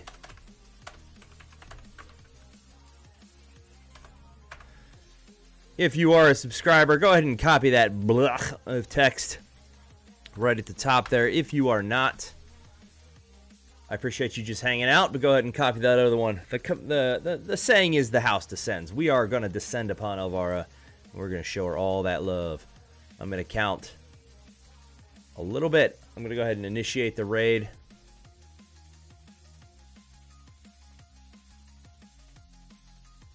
We are going to go ahead and get over there. We're going to raid right now because I got to get to bed. You guys enjoy Alvaro when she gets back. But hopefully she'll be back in just a minute. We're going to give her another 10 count. We're going to see what happens. I see the chat going. I see her cute away screen going. All right, guys. I'm out of here. We'll see you tomorrow. Take it easy.